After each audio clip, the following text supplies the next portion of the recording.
نعوذ بالله من الشيطان الرجيم. بسم الله الرحمن الرحيم.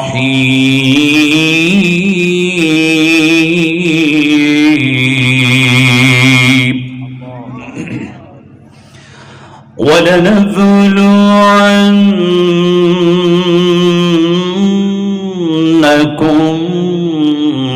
بشيء من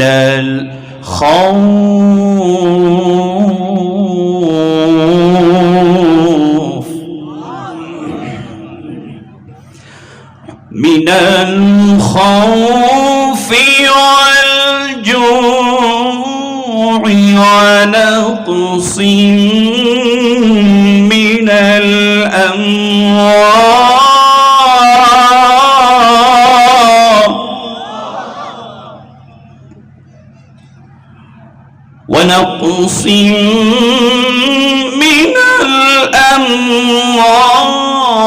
والأنفس والثمرات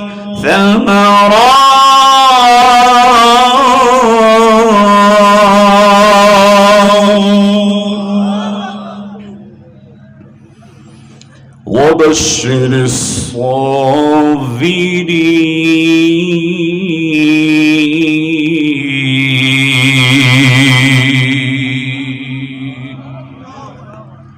صدق الله العظيم.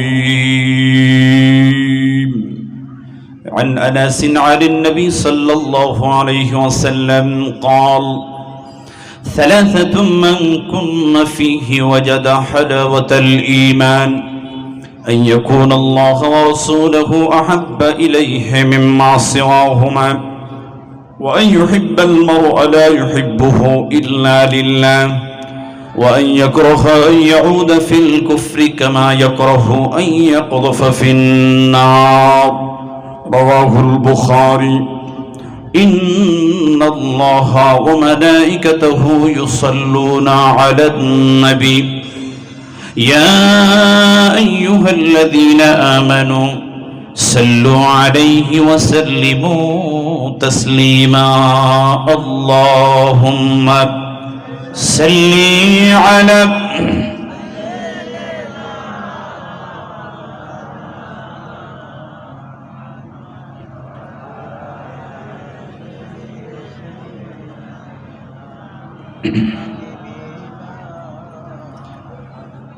দাও খোদা দাও আমায় আবার ওমর দারজ দিল।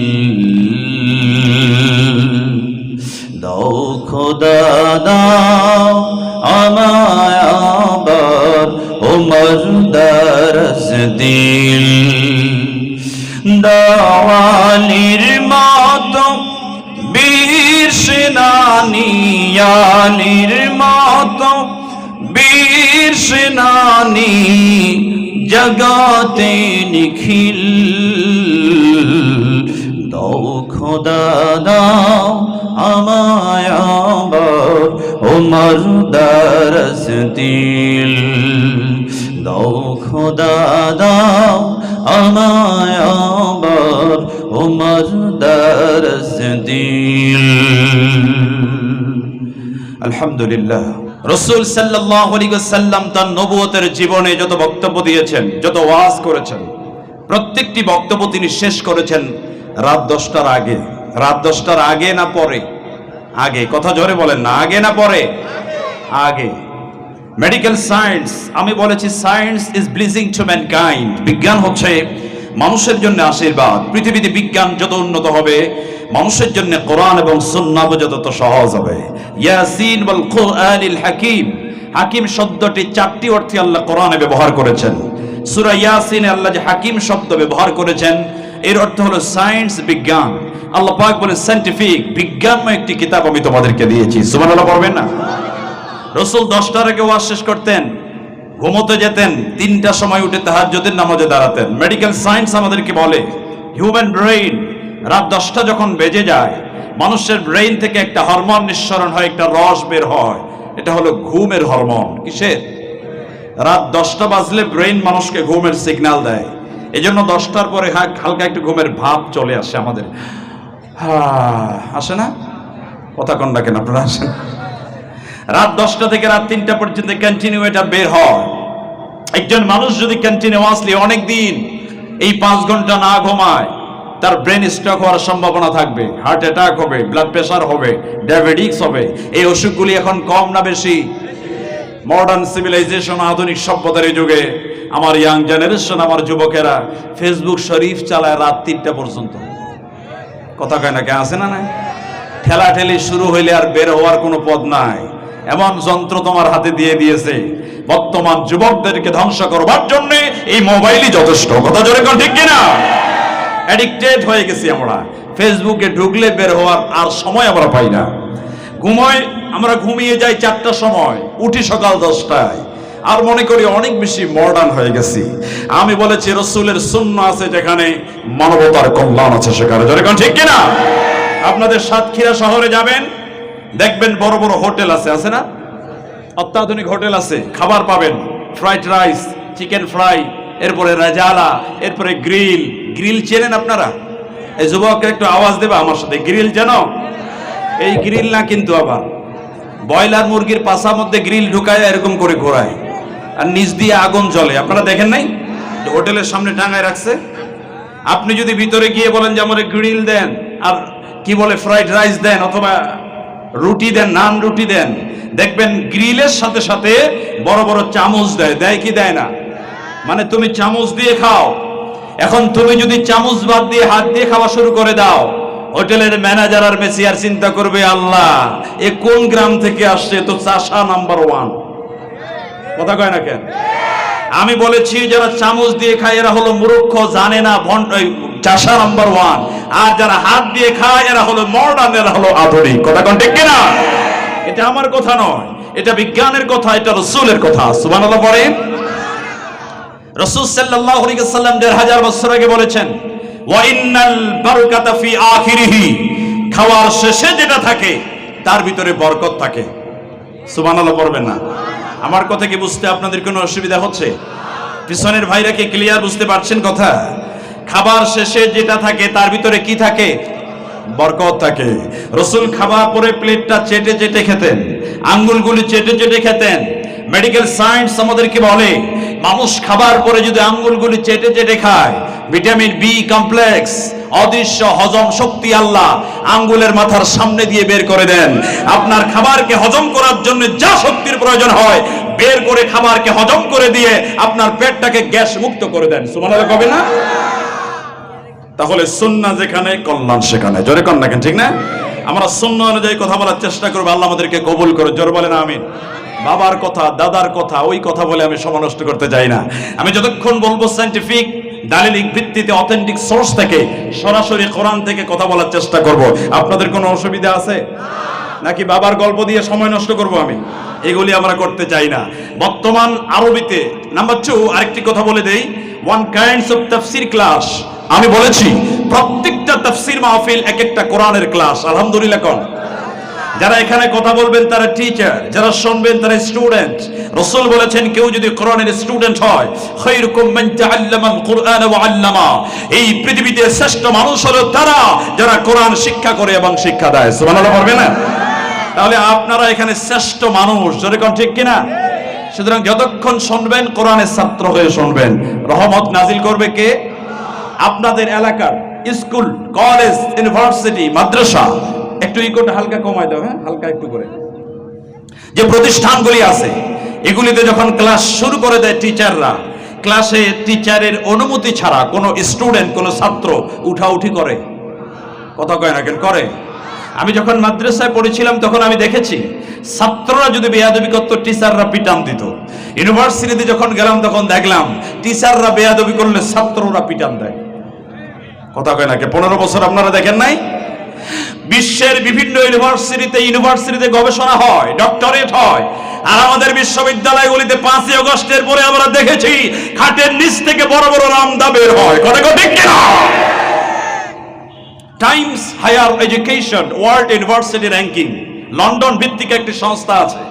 এরা গোটা পৃথিবীতে যত বিশ্ববিদ্যালয় আছে এগুলিকে র্যাঙ্কিং করে, কোনটা ফার্স্ট, কোনটা সেকেন্ড, কোনটা থার্ড, কোনটা 1 নাম্বার, কোনটা 2 নাম্বার, কোনটা 3 নাম্বার। 2023 সালে তারা গবেষণা করে আমাদেরকে বলেছে বাংলাদেশের কোন বিশ্ববিদ্যালয় পৃথিবীর সেরা 500 বিশ্ববিদ্যালয়ের ভিতরে নাই। সেরা কত? কথা কয় না। সেরা কত?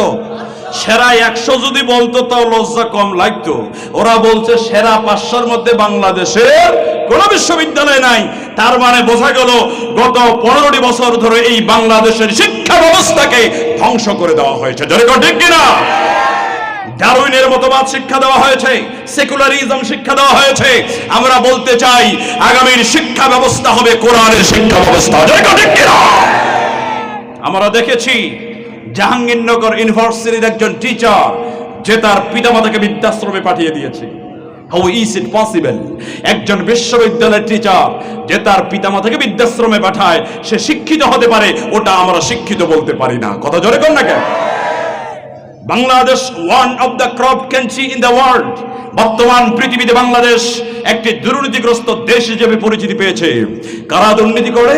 অটোওয়ালা, ভ্যানওয়ালা, রিক্সাওয়ালা। নো, যারা এডুকেটেড হয়েছে, শিক্ষিত হয়েছে, বড় জায়গায় বসেছে, তারা ক্রাপ্টেড হয়েছে, দেশটাকে বিক্রি করে ছেড়ে দিয়েছে। কথা ঠিক না? তার কারণ তাদের মধ্যে নৈতিকতা সৃষ্টি হয় নাই, মোরালিটি তৈরি হয় নাই। Moral teaching will come from the religion, will come from the holy Quran. So come back to the Quran. নৈতিকতা শিক্ষার জন্য আপনাকে কোরআনের কাছে আসতে হবে, ইসলামের কাছে আসতে হবে, দ্বীনের কাছে আসতে হবে। জোরে বলেন ঠিক কিনা? আল্লাহ আমাদেরকে বোঝার তৌফিক দিন। জোরে বলেন আমিন। তাহলে যতক্ষণ বসবেন কোরআনের ছাত্র হয়ে বসবেন। আপনারা রাজি আছেন নাকি উঠাউঠি করবেন? 1-1.5 ঘন্টা পেশাব পায়খানা না করলে অসুবিধা আছে? বেশি চাপ দিলে ছুটি নিয়ে যাবেন, হুজুর 1 নম্বরে যাব। আর যদি বড় হয় বলবেন 2 নাম্বার। নীলফামারীতে গেলাম, একজন বলে 3 নাম্বার। আমি বললাম এটা কি? বলে বিড়ি খাবো। অবশ্য আপনাদের এলাকায় বিড়ি খন নাই। কি বলে? এদিকেও আছে? কে কে বিড়ি খান একটু হাত তুলেন তো দেখি। মাশাআল্লাহ, তো সব আল্লাহর ওলি বসে আছে। সম্মানিত ভাইরা, বর্তমান আরবিতে কোন মাস চলছে? শাবান। আগামী যে মাস আসতেছে ওই মাসের নাম কি? সবাই মনে হয় জানে না। কি নাম? রাসূল সাল্লাল্লাহু আলাইহি ওয়াসাল্লাম শাবান মাস আসলে পরে রমজানের প্রস্তুতি গ্রহণ করতেন। সুবহানাল্লাহ পড়েন। কেমন প্রস্তুতি? তিনি শাবান মাসে বেশি পরিমাণে রোজা রাখতেন, যাতে রমজানে রোজা রাখতে অসুবিধা না হয়। তিনি ট্রেনিং গ্রহণ করতেন। আমাদের রমজানের প্রস্তুতি আছে নাকি নাই? আছে, তবে রসুলের মতো নয়। রসুলের প্রস্তুতি ছিল রমজানের রোজা রাখার প্রস্তুতি, না খাওয়ার প্রস্তুতি। আর আমাদের প্রস্তুতি হলো রমজান মাস আসলে পরে বাংলাদেশের সব জিনিসের দাম বেড়ে যায়। দাম যেহেতু বাড়ে, আগামীকালকে 10 কেজি খেজুর কিনবেন, প্রস্তুতির দরকার আছে না? মুড়ি কিনবেন, ছোলা কিনবেন, তেল কিনবেন, সব কিনে রমজানের প্রস্তুতি গ্রহণ করবেন। আমাদের প্রস্তুতি হলো খাবার প্রস্তুতি, রসুলের প্রস্তুতি হলো না খাবার প্রস্তুতি। পার্থক্য আছে না নাই? জোরে বলেন তো। তাহলে আমাদেরকে প্রস্তুতি গ্রহণ করতে হবে। রাসূল বলেছেন এই পৃথিবীতে স্পেশাল একটা আমল আছে, কেউ যদি ওই আমলটা করতে পারে আর আল্লাহ যদি কবুল করেন, কাল কিয়ামতের দিন ওই ব্যক্তি যখন জান্নাতে যাবে, ওই ব্যক্তি জান্নাতে যাওয়ার জন্য আল্লাহ তার জন্য স্পেশাল একটা দরজা তৈরি করে দেবেন। সুবহানাল্লাহ কবেন। ওই ইবাদতের নাম কি? জোরে বলেন তো। রোজা। কি নাম? জোরে বলেন না কেন? বিশ্বনবী বলেন ফিল জান্নাতি ثمانية أبواب منها باب يسمى ريان لا يدخلها إلا الصائم। বিশ্বনবী বলেন কিয়ামতের দিন জান্নাতি বান্দারা যখন জান্নাতে যাবে, জান্নাতে যাওয়ার জন্য আল্লাহ রাব্বুল আলামিন মোট দরজা তৈরি করেছেন 8টা। একটু জোরে বলেন তো, জান্নাতের দরজা কয়টা? জান্নাত হলো একটা, দরজা হলো 8টা। তার মধ্যে স্পেশাল একটা দরজা থাকবে, ওই দরজার উপরে লেখা থাকবে রয়্যান। ওই দরজা দিয়ে শুধুমাত্র সিয়াম পালনকারী ছাড়া, রোজাদার ছাড়া কেউ জান্নাতে যেতে পারবে না। সুবহানাল্লাহ। জান্নাতি যারা হবে তাদের জন্য সব দরজা খোলা, কিন্তু একটা দরজা স্পেশাল বানানো হয়েছে। তাহলে সিয়াম পালন যারা করে তাদের জন্য আলাদা দরজা। সুতরাং এই ইবাদতের জন্য আলাদা দরজা আল্লাহ কেন তৈরি করেছেন? কারণ আছে নাকি নাই? কথা কন না, কারণ নাই? মনোযোগ আছে আপনাদের? আমার ওয়াজ একটু মনোযোগ দেবেন। যদি মনোযোগ না থাকে বলবেন, আমি দোয়া করে চলে যাব। জোর করে ওয়াজ আমি করি না, যেখানে গুরুত্ব নাই আমি সেখানে কথা বলি না। আমি আমার 20,000 ঘন্টার গবেষণা আগামী 20 মিনিটের মধ্যে বলবো। এমন কিছু গবেষণা আপনাদের সামনে পেশ করব, আপনারা জীবনে ওইটা কোনোদিন শোনেন নাই। আমি চ্যালেঞ্জ করলাম, শুনবেন নি আপনারা? শুনবেন? তাহলে রেডি থাকেন আপনারা। সিয়াম পালনকারীর জন্য আলাদা দরজা আল্লাহ তৈরি করেছেন, কারণ আছে নাকি নাই? আমি চিন্তা করে দেখলাম আল্লাহ কি কারণে তুমি বানিয়েছ। রিসার্চ করে গবেষণা করে 2টা কারণ আমি বের করেছি। আপনি একটু চিন্তা করে দেখবেন, এই পৃথিবীতে যত ইবাদত আছে, নামাজ বলেন, হজ বলেন, যাকাত বলেন, প্রত্যেকটা ইবাদতের দিক হলো 2টা। কয়টা দিক? একটা হলো বাহ্যিক, একটা হলো আভ্যন্তরীণ, একটা হলো বাইরের দিক, একটা হলো ভিতরের দিক।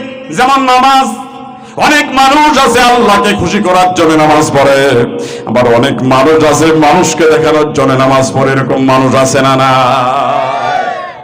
নেতা মঞ্চ বক্তৃতা দিচ্ছে, হঠাৎ আসর আজান হয়ে গেছে, এখনো চিন্তা করে আল্লাহ এখন যদি নামাজ না পড়ি পাবলিকে কি বলবে, উজু আছে কিনা। আল্লাহু আকবার।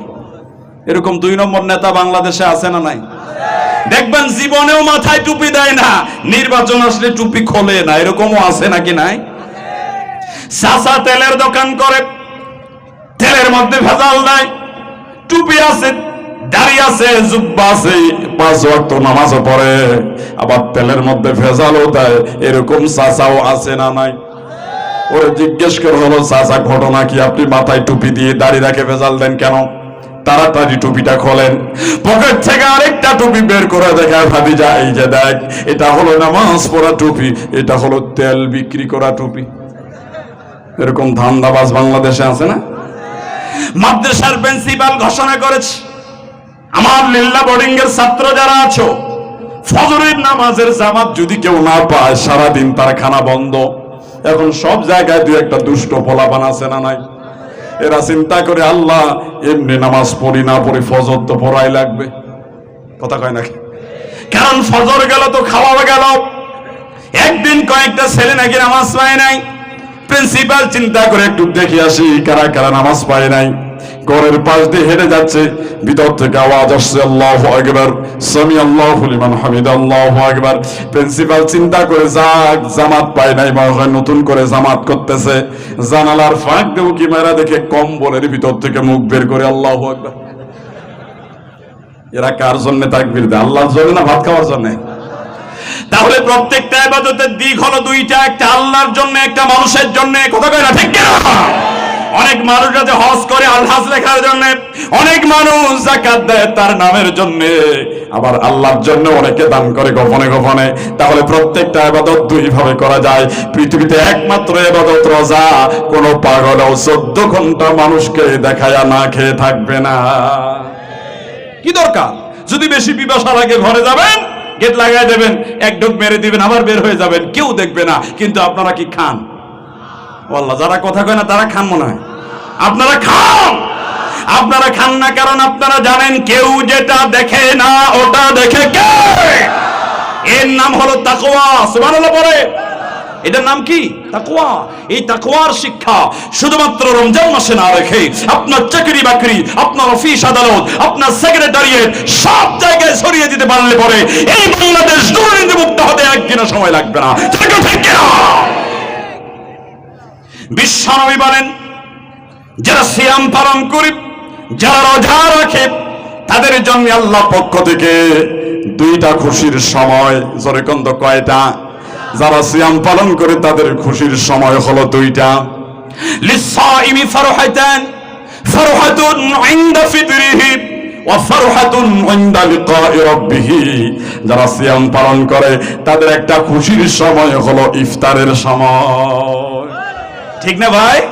এই যে 14 ঘন্টা না খেয়ে আছেন, সামনে ঠান্ডা পানির শরবত, পেঁয়াজি, বেগুনি, সালাদ, বিরিয়ানি, হাজার রকমের খাবার। ঘড়ির দিকে তাকায় দেখলেন এখনো 3 মিনিট 3 সেকেন্ড বাকি আছে, খাওয়া কি যাবে? কথা কয় না, খাওয়া যাবে? আবারও তাকায় দেখলেন 2 মিনিট বাকি আছে, খাওয়া কি যাবে? আবারও দেখলেন 1 মিনিট বাকি আছে, খাওয়া কি যাবে? আবারও দেখলেন 30 সেকেন্ড বাকি আছে, খাওয়া কি যাবে? এই যে মনের মধ্যে একটা অনুভব হয়, এই তো 3 মিনিট, এই তো 2 মিনিট, এই তো 1 মিনিট, এই তো 30 সেকেন্ড, ভিতরে যে একটা আনন্দ অনুভব হয়, যারা 14 ঘন্টা ছাগলের মতো চাবায় এদের কাছে এই আনন্দ অনুভব হয় না, ঠিক না? ওরা তো সারাদিন চাবাচ্ছে, কিসের 3 মিনিট আর কিসের 30 সেকেন্ড? বিশ্বনবী বলেন ফারহাতুন ইনদা ফিতরিহি, ইফতারের সময় পুরান ঢাকার লোকেরা নাকি 200 রকমের ইফতারি করে। কয়শো? রোজা নাই। ওরা জিজ্ঞেস করলো, ভাই রোজা না রেখে তুমি এত ইফতারির আয়োজন কেন করেছ? ওটাকে বলে, হুজুর আপনি কি বলেন, রোজা না রেখে এক কবিরা গুনাহ করছি, ইফতার না করে কি আরেক কবিরা গুনাহ করা যায়? ফারহাতুন ইনদা ফিতরিহি, ফিতরের আরেকটা অর্থ হলো ঈদের দিন। যারা 30 দিন রোজা রেখে ঈদের মাঠে নামাজের জন্য চলে যায়, তারা যখন আল্লাহর কাছে হাত তোলে, আল্লাহ তাদের জিন্দেগীর গুনাহগুলিকে মাফ করে দেয়। সুবহানাল্লাহ। যারা রোজা না রেখে ঈদের মাঠে নামাজের জন্য চলে যায়, ওদের গায়ে যত দামি পাঞ্জাবি থাকুক, যত দামি কোটি থাকুক না কেন, ওদের ভিতরে একটা সোর সোর ভাব থেকে যায়। কথা কয় না, ঠিক না? ওরা জানে এই ঈদের মাঠটা আমাদের জন্য নয়। ওয়াফারহাতুন ইনদা লিকাই রাব্বিহি, কাল কিয়ামতের দিন এই জান্নাতি বান্দাদের সাথে, রোজাদারদের সাথে আল্লাহ একটা স্পেশাল সাক্ষাতের ব্যবস্থা করে দিবেন। জোরে কন্যা সুবহানাল্লাহ। আল্লাহ যেন রমজান পর্যন্ত আমাদের হায়াতকে দীর্ঘ করে দেন। জোরে বলেন আমিন। রমজানের রোজাগুলি সঠিকভাবে পালন করতে পারি, সেই সুস্থতা, যোগ্যতা আল্লাহ যেন আমাদেরকে দেন। জোরে বলেন আমিন। বিশ্বনবী বলেছেন, ঈমান, সেই ব্যক্তি ঈমানের মজা পেয়ে যায়। মান রাদিয়া বিল্লাহি রাব্বা, যারা আল্লাহকে রব হিসাবে পাওয়ার পরে সন্তুষ্ট হয়ে যায়। আমাদের রব কে? জোরে বলেন তো। আচ্ছা, আল্লাহর নাম নিতে কি অনেকে লজ্জা করে? আল্লাহর নাম নেওয়ার ভিতরে মজা আছে নাকি নাই? আমরা একবার আল্লাহকে ডাকেন তো, আল্লাহ আল্লাহ আল্লাহু আকবার। অবিল ইসলামী দীনা, যারা ইসলামকে জীবন ব্যবস্থা হিসেবে পাওয়ার পরে সন্তুষ্ট হয়ে যায়, তারা ঈমানের মজা পেয়ে যায়। আমাদের জীবন ব্যবস্থার নাম কি? ইসলাম। একটু জোরে বলেন তো, কি নাম? ইসলাম ছাড়া অন্য কোন ব্যবস্থা, পথ, মত আল্লাহর কাছে অ্যাকসেপ্টেবল, গ্রহণযোগ্য নয়। জোরে কোন, ঠিক কিনা? কারণ হলো ইসলাম আছে যেখানে, শান্তি আছে। সৌদি আরবে একটা মাত্র বিধান চালু আছে, আস-সারিকু ওয়াস-সারিকাতু ফাকতাউ আইদিয়াহুমা, চোর চুরি করলে হাত কেটে দাও। এটা কার বিধান? সৌদি আরবে চুরি করলে হাত কেটে দেয়, সে যত বড় নেতা হোক না কেন। এজন্য সৌদি আরবের অনেক জায়গায় সামনে দোকানদাররা দোকান খোলা রেখে নামাজে যায়। আমার দিনাজপুরে ভয়ের ঠেলায় ডিমের দোকানও খোলা রাখে না, কারণ চুরি আছে নাকি নাই? আপনাদের এদিকে চুরি হয় না? মসজিদে পর্যন্ত জুতা চুরি হয়। আমার জুতা মাত্র 5 বার চুরি হয়েছে। জোরে কোন মারহাবা। মারহাবা। আপনাদের জুতা চুরি হয় না? মসজিদের সামনে জুতার বক্স, পিছনে সেজদা দেবার স্থান। আমি জিজ্ঞেস করলাম, মুয়াজ্জিন সাহেব জুতার বক্সটা কি পিছনে রাখলে চলে না? মুয়াজ্জিন বলে, হুজুর আপনি কি বলেন? 5000 টাকা দামের জুতা নিয়ে মসজিদের ভিতরে এসেছে, ও জুতা পিছনে রেখে যদি সামনে দাঁড়ায়, টেনশনে নামাজ হবে? কারণ জুতার দাম কত? ওখানে একদল জিকির করে সুবহান রাব্বিয়াল আলা, আরেক দল জিকির করে কোন জোড়া জুতা ভালা। কথা কয় না? চোর আছে না নাই? তাহলে বোঝা গেল কোরআনের আইন আছে যেখানে, শান্তি আছে সেখানে। মানুষের মন মস্তিষ্ক প্রসূত বিধান দ্বারা শান্তি প্রতিষ্ঠা করা সম্ভব নয়, ঠিক কিনা? অনেকেই বলে, হুজুর আমার কোনো দল নাই, আমি নিরপেক্ষ। আমি বললাম, তোমার দলের নাম হলো শয়তানের দল। কথা কয় না কেন? দল হলো দুইটা, একটা আল্লাহর দল, একটা শয়তানের দল। নিরপেক্ষ মানে হলো হিজড়ার দল। অনেক মুসলমান আছে এরা বলে আমি ধর্ম নিরপেক্ষতা বিশ্বাসী। অক্সফোর্ড ডিকশনারি সংজ্ঞা দিয়েছে the man who has no religion, যার কোনো ধর্ম নাই ওটা হলো ধর্ম নিরপেক্ষ। কোন মুসলমানের বাচ্চা ধর্ম নিরপেক্ষতা বিশ্বাসী হতে পারে না, ঠিক কিনা? নবী মুহাম্মদুর রাসূল সাল্লাল্লাহু আলাইহি ওয়াসাল্লাম, যে ব্যক্তি মুহাম্মদ রাসূলুল্লাহকে রাসূল হিসেবে পাওয়ার পরে সন্তুষ্ট হয়ে যায়, ওই ব্যক্তি ঈমানের মজা পেয়ে যায়। আমরা রাসূলকে পাওয়ার পরে খুশি না বেজা? উম্মতে মুহাম্মাদের জন্য স্পেশাল মর্যাদা দিয়েছেন কে? কথা জোরে বলেন না কে? আল্লাহ সুবহানাহু ওয়া তাআলা। আজকে যে কোরআন শোনার জন্য আপনারা এখানে এসেছেন, কোরআন সম্পর্কে দু একটা ইনফরমেশন আপনাদেরকে আমি একটু দিয়ে যাই। আল্লাহ রাব্বুল আলামিন কোরআন সম্পর্কে বলেন, ইন্না নাহনু নাযালনা যিকরা ওয়া ইন্না লাহু লাহাফিজুন।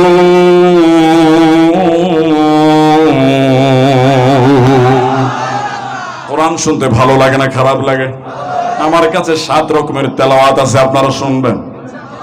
শোনার ইচ্ছা আছে আপনাদের? তাহলে 12টা পর্যন্ত এইভাবে বসে থাকা লাগবে, থাকবেন তো?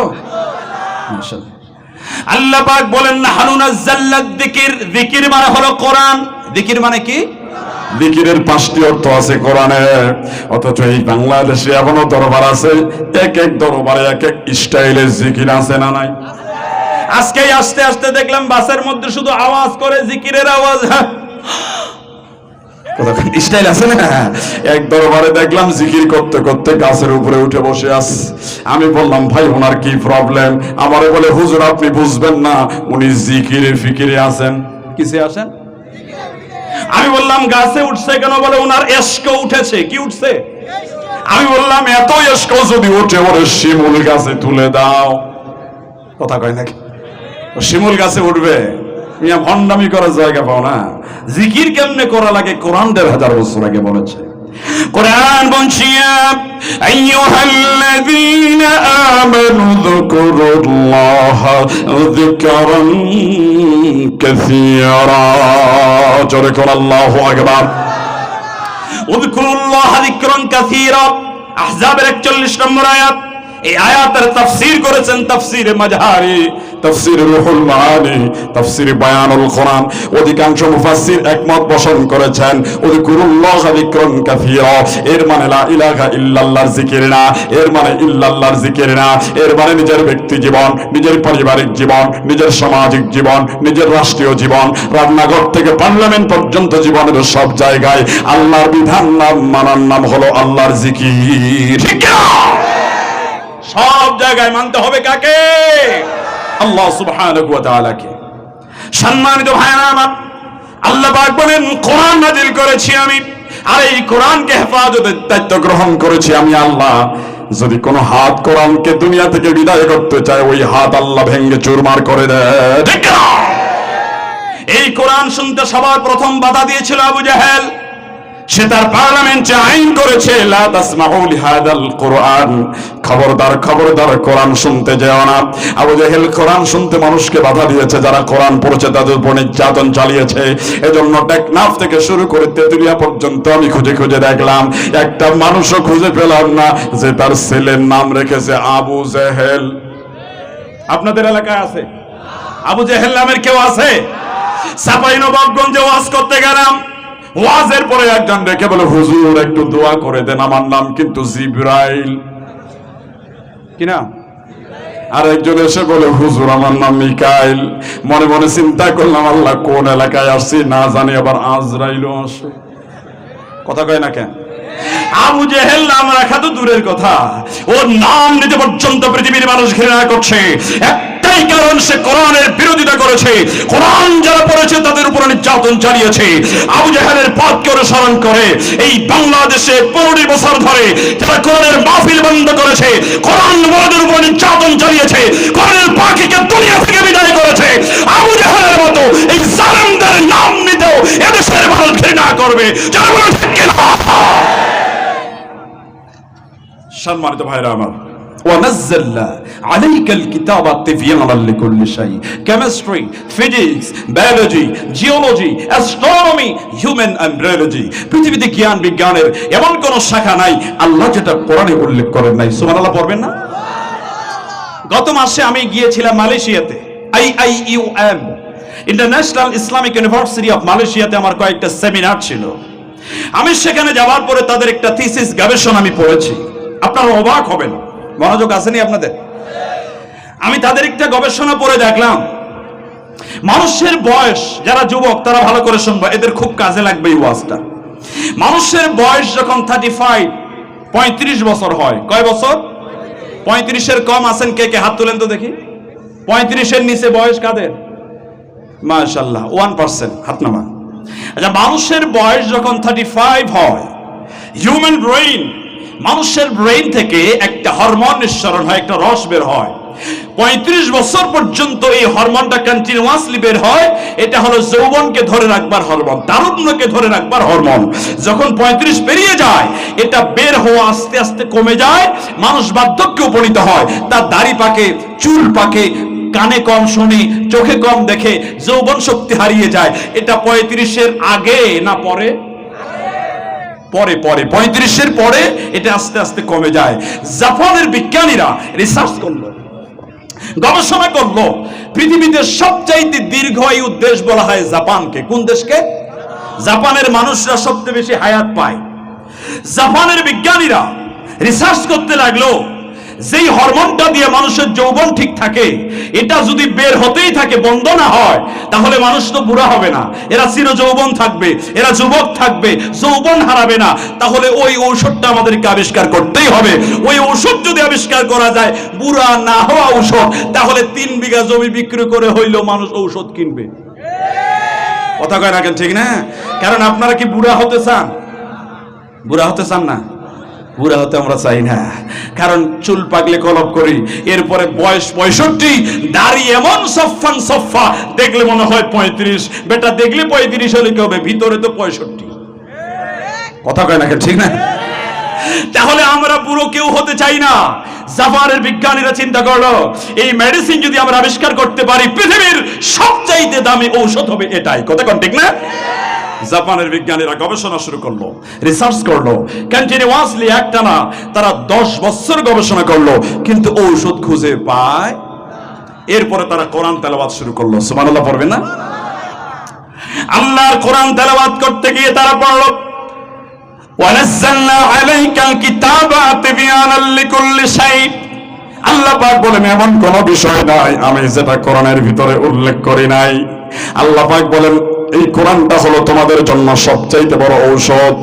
এই 2টা আয়াত যখন তারা তেলাওয়াত করলো, তারা নিশ্চিত হয়ে গেল এই ঔষধের কথা অবশ্যই আল্লাহ রাব্বুল আলামিন কোরআনের ভিতরে বলে দিয়েছেন। কন্না সুবহানাল্লাহ। জাপানের বিজ্ঞানীরা কোরআন তেলাওয়াত শুরু করে দিল।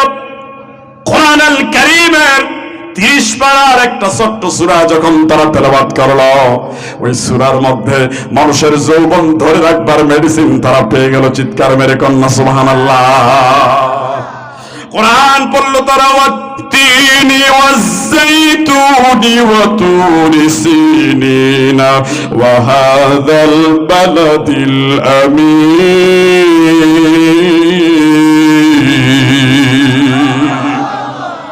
তারা তেলাওয়াত করলো সূরা 3। কোন সূরা? 3। সবাই কথা কন না, কোন সূরা? সূরা 3 তেলাওয়াত করলো। আল্লাহ সুবহানাহু ওয়া তাআলা এই সূরার প্রথমেই 2টা ফলের কসম করেছেন। কয়টা ফলের?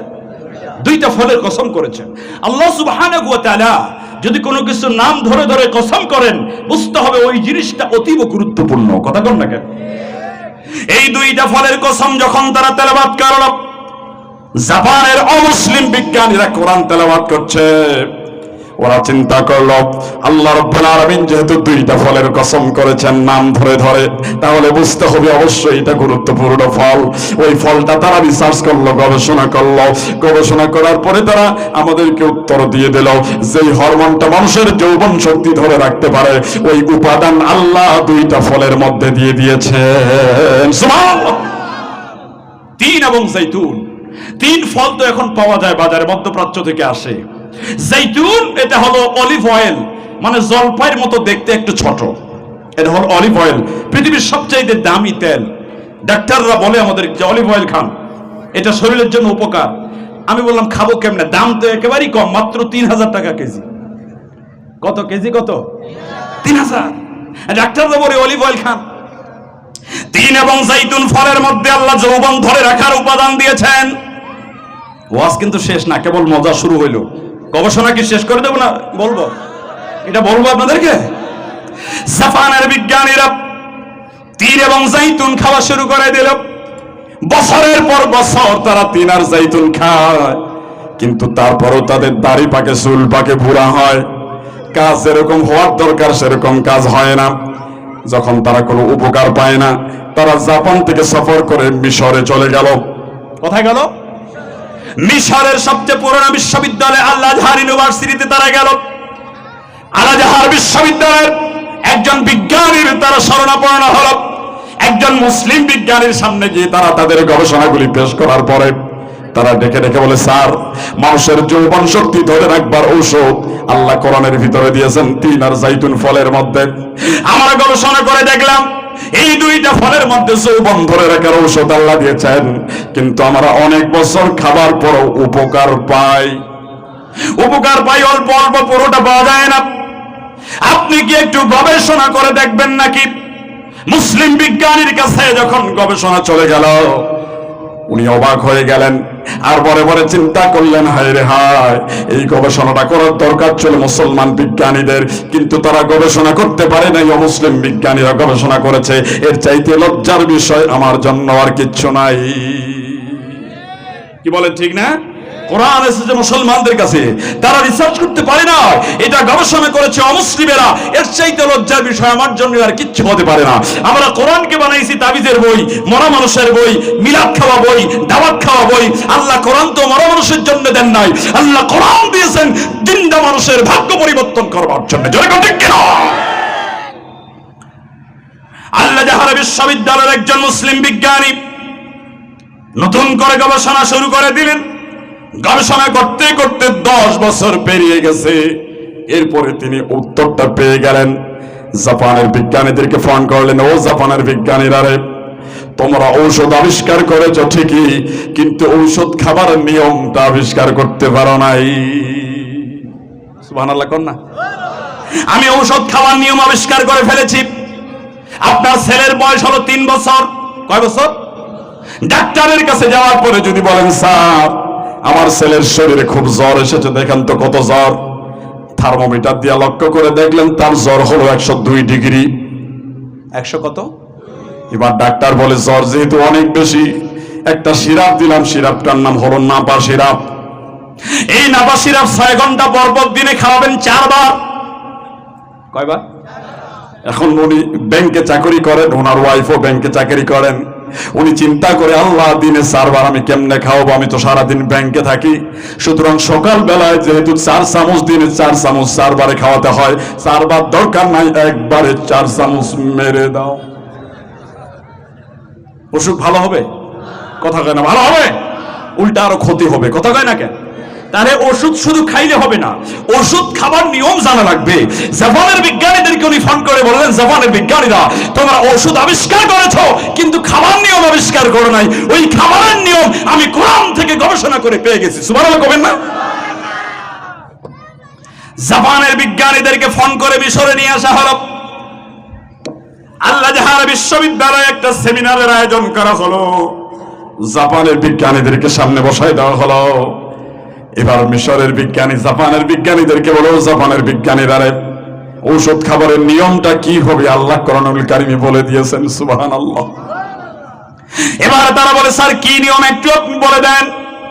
এবার মিশরের বিজ্ঞানী দেখে বলে, ও জাপানের বিজ্ঞানীরা রে, খাবারের ওষুধ খাবারের নিয়মটা হলো, আল্লাহ কোরআনুল কারীমের ভিতরে 1 পারা থেকে 30 পারা পর্যন্ত 3 ফলের কথা বলেছেন মোট 7 বার। কয়বার? একটু আওয়াজ দিয়ে বলেন না, কয়বার? 3 ফলের কথা আছে কয়বার? আর জাইতুন ফলের কথা বলেছেন 1 বার। কয়বার? তাহলে 7টা 3 আর 1টা জাইতুন একত্রিত করা লাগবে। আল্লাহু আকবার কবে না? 7টা 3 আর 1টা জাইতুন একত্রিত করে খাওয়া লাগবে। শুধু খাইলেই হবে না, এই 3 আর জাইতুনটা কোন এলাকার হওয়া লাগবে, ওই এলাকার নাম সহ আল্লাহ কোরআনে উল্লেখ করে দিয়েছেন। সুবহানাল্লাহ। কি আশ্চর্য গবেষণা! এটা অবাক হওয়ার বিষয়। কথা কন না কেন? কোন এলাকার 3 আর জাইতুন হবে ওটা উল্লেখ করে দিলেন। আল্লাহ পাক 64টা জেলা বাংলাদেশে দিয়েছেন। এক একটা জেলার মাটি এক একটা ফলের জন্য তিনি উপযোগী করে তুলেছেন। জোরে কোন ঠিক না? আপনাদের সাতক্ষীরা জেলায় কোন ফল ভালো হয়? আম হয় না? আমি গত বছর এখান থেকে অনলাইনে অর্ডার দিয়ে আম কিনেছি। আপনাদের সাতক্ষীরার এই আমটা প্রথমেই হয়, এবং সাতক্ষীরার আম বর্তমানে বহির্বিশ্বে যাচ্ছে, ইংল্যান্ডে যাচ্ছে। মারহাবা কবেন না? তা আপনাদের যে কোন আম, এই আমের নাম কি? হিমসাগর। হিমসাগর, হ্যাঁ, হিমসাগর আম, এই যে টেস্টি আম। এখন ভোলার এক লোক সাতক্ষীরাতে আসছে। কোথায় আসছে?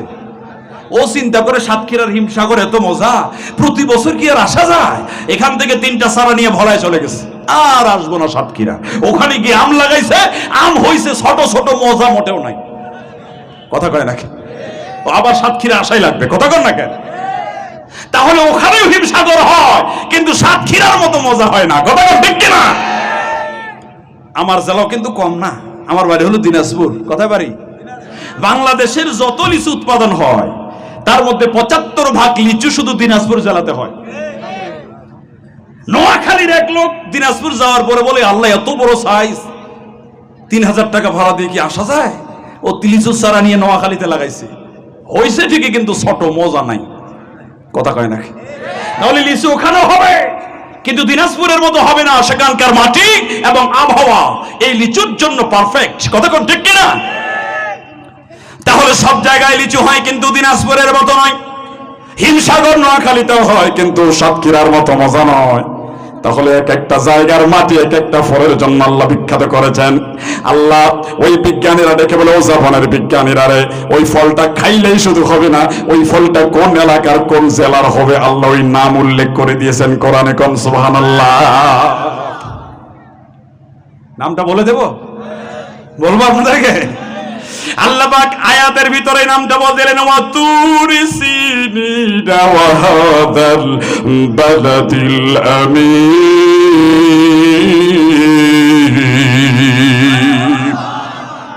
কষ্ট হয় আপনাদের? এটা ঘন্টার পরে ঘন্টা, বছরের পরে বছর গবেষণা, আমি কিন্তু 10 মিনিটের ভিতরে বলছি। কথা কর না, ঠিক না ভাই? ওয়া তুরি সিনিন, তুর পর্বত, যেটা ফিলিস্তিন এবং মিশরের মাঝামাঝি জায়গায় অবস্থিত। আল্লাহু আকবার। যেই পর্বতে দাঁড়িয়ে মুসা নবী আল্লাহর সাথে কথা বলতেন রাত্রি 12টার পরে, গভীর রাতে। আয়াতুল কুরসির তাফসীরের ভিতরে এসে তাফসীরে খাজিন আয়াতের ব্যাখ্যা করেছেন, হযরত মুসা আলাইহিস সালাম রাত্রি 12টার পরে আল্লাহর সাথে যখন কথা বলছিলেন, চতুর্দিকে কুসকুসে অন্ধকার, কিছুই দেখা যায় না। হযরতে মুসা নবী তুর পাহাড়ে দাঁড়িয়ে আল্লাহকে জিজ্ঞেস করে, আল্লাহ, আমরা মানুষ বড্ড দুর্বল, আজকে রাতের বেলায় যদি না ঘুমাই সকালে কাজ করতে পারবো না। আল্লাহ, তুমি যে ঘুমাও না, তুমি থাকো কেমনে? সুবহানাল্লাহ। কোন কারা জিজ্ঞেস করছে? আল্লাহ জিজ্ঞেস করে। ওয়া কাল্লামাল্লাহু মুসা তাকলিমা। পৃথিবীতে একজন নবী ছিলেন যিনি সরাসরি আল্লাহর সাথে কথা বলতেন। সুবহানাল্লাহ কবেন না? আল্লাহকে জিজ্ঞেস করে, আল্লাহ তুমি ঘুমাও না কেন? লা তাখুযুহু সিনাতু ওয়ালা নাওম। আয়াতের তাফসীর করেছেন তাফসীর খাজান। আল্লাহ পাক ডেকে বলে, মুসা রে, আমি কেন ঘুমাই না তোরে আমি জবাব দিয়ে দেব, তবে কথার দ্বারা জবাব দেব না, আমি কাজের দ্বারা জবাব দেব। প্র্যাকটিক্যাল। আমাদের বাঙালিদের কথা বেশি না কাজ বেশি? কাজ বেশি। মঞ্চে উঠলে যে বক্তৃতা আমরা দেই, নির্বাচনের পরে কিন্তু আর মনে থাকে না। কথা জোরে করে রাখেন, ঠিক না? নির্বাচনের আগে সালাম কারে বলে? সালাম সালাম সালাম সালাম। নামাজি নির্বাচনের পরে সালাম দিলে এমন নেতা সালামের জবাবও ঠিক মতো দেয় না। কথা কয় না কেন? সম্মানিত ভাইরা আমার, আল্লাহ পাক ডেকে বলে, ও জিবরাইল, জলদি করে চলে যাও। আমার নবী আমারে প্রশ্ন করে আমি ঘুমাই না কেন, তুমি জবাবটা তাড়াতাড়ি দিয়ে দাও।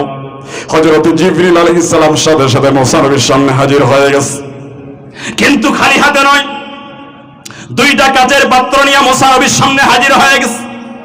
পানি ভর্তি কাচের পাত্র নিয়ে মুসা নবীর সামনে যখন হাজির হয়ে গেছে, হযরত জিবরাইল ডেকে বলে, ওগো আল্লাহর নবী, আপনি আল্লাহকে জিজ্ঞেস করুন, আল্লাহ আপনি ঘুমান না কেন? এই যে 2টা পানি ভর্তি কাচের পাত্র আমি নিয়ে এসেছি, এই 2টা পাত্র নিয়ে আপনি দাঁড়িয়ে যান, আমি এখান থেকে চলে যাব। আমি যতক্ষণ পর্যন্ত আবার আপনার সামনে ফিরে আসবো না, এই 2টা পানি ভর্তি কাচের পাত্র নিয়ে আপনি তুর পাহাড়ে দাঁড়িয়ে যান। রাতের বেলায় কতক্ষণ দাঁড়াবেন? 10 মিনিট, 20 মিনিট, আধা ঘন্টা, 1 ঘন্টা। ঘুম আসবে নাকি আসবে না? কথা বলে না, ঘুম আসবে না? আল্লাহ রাব্বুল আলামিন কিছুক্ষণ পরেই মুসা নবীর চোখের ভিতরে হালকা একটু তন্দ্রা দিয়েছেন, ঘুম দিয়েছেন।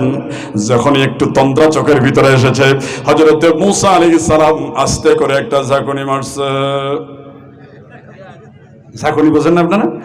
দেখবেন কিছু মানুষ বাসে উঠতে দেরি, ঘুমাইতে দেরি নাই। কথা কয় না কেন? ও বাস থেকে নামবে কালীগঞ্জ, চলে গেছে শ্যামনগর। এরকম অলস মার্কা পাবলিক আছে না, যেখানেই বসে ওখানে ঘুমায়। তবে ঘুম আল্লাহর নিয়ামত, আলহামদুলিল্লাহ কর না। অনেকে আবার ঘুম আসে না, টেনশনে ঘুম আসে না। কথা কয় না কেন? অবৈধ ইনকাম যাদের, এদের ঘুম হয় না। কথা কন না, ঠিক না? আমেরিকায় বাড়ি, লন্ডনে বাড়ি, কানাডায় বাড়ি, এক নেতার নাকি 560টা বাড়ি। আমি বললাম, নেতা এত বাড়ি দিয়ে কি হবে? বলে, হুজুর অবস্থা ভালো না, খারাপ হলে আমেরিকায় যাব, আমেরিকার সমস্যা লন্ডনে যাব, লন্ডনের সমস্যা কানাডায় যাব। আমি বলেছি, শোনো, America, London, Canada, Singapore, Malaysia, এই সব দেশেও কিন্তু আজরাইল যায়।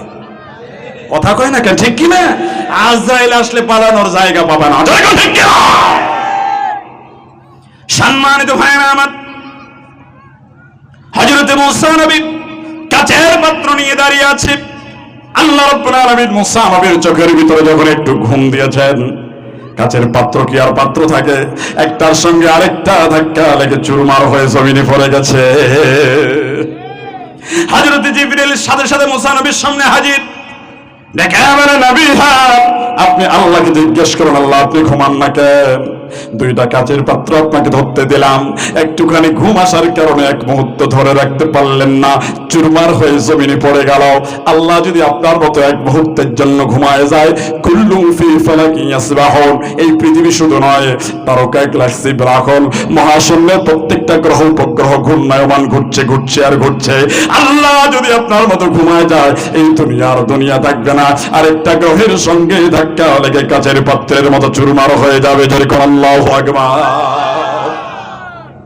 সম্মানিত ভাইরা আমার, ওয়াতুরি সিনিন, ওই যে তুর পর্বত, যেই তুর পর্বতটা ফিলিস্তিন এবং মিশরের মাঝামাঝি জায়গায় অবস্থিত, তাহলে শুধু তিন আর জাইতুন হলে হবে না, ওই তিন আর জাইতুনটা ফিলিস্তিন এবং মিশরের হওয়া লাগবে। আল্লাহু আকবার কবেন না? ফিলিস্তিন এবং মিশরের 3 আর জাইতুন, 7টা 3 আর 1টা জাইতুন একত্রিত করে একজন মানুষ যদি কন্টিনিউ অনেক দিন খেতে পারে, আশা করা যায় তার যৌবন সহজে হারাবে না। মারহাবা কবেন না? আল্লাহর কোরআন 2 নম্বর সূরা, সূরার নাম হলো সূরাতুল বাকারা। কোন সূরা? বাকারা মানে কি জোরে বলেন তো? গাভী। জোরে কয় না? কোন সূরা? বাকারা। আল্লাহ কোরআনে মোট 35টা প্রাণীর নাম উল্লেখ করেছেন। কয়টা জোরে বলেন? কথা কয় না, কষ্ট হচ্ছে আপনাদের? কয়টা প্রাণীর নাম উল্লেখ করেছেন? 35টা। সব প্রাণীর কথা বলতে গিয়ে আল্লাহ আনআম এবং বাহিমাতুন শব্দ ব্যবহার করেছেন। আমি সূরা বাকারা থেকে একটা মাত্র আয়াত পড়েছি, 155 নম্বর আয়াত। কোরআনুল কারীমে আল্লাহ গাভীর কথা বলেছেন, মাছির কথা বলেছেন, মশার কথা বলেছেন, পিপিলিকার কথা বলেছেন। আল্লাহ যখন ছোট্ট ছোট্ট প্রাণীর নামগুলি কোরআনের ভিতরে উল্লেখ করছিলেন, তদানীন্তন আরবের কাফের মুশরিকরা এটা নিয়ে টিটকারি করত, হায় হায় কি বলে, এত মহৎ একটা কিতাবের মধ্যে আল্লাহ কেন মশার কথা বললেন, আল্লাহ কেন গাভীর কথা বললেন? আল্লাহ পাক আয়াত নাজিল করে দিলেন, ইন্নাল্লাহা লা ইয়াসনাহু আন ইয়াদরিবা মাসালাম বাউযাতান ফামা ফাওকাহা। জোরে কোন আল্লাহু আকবার।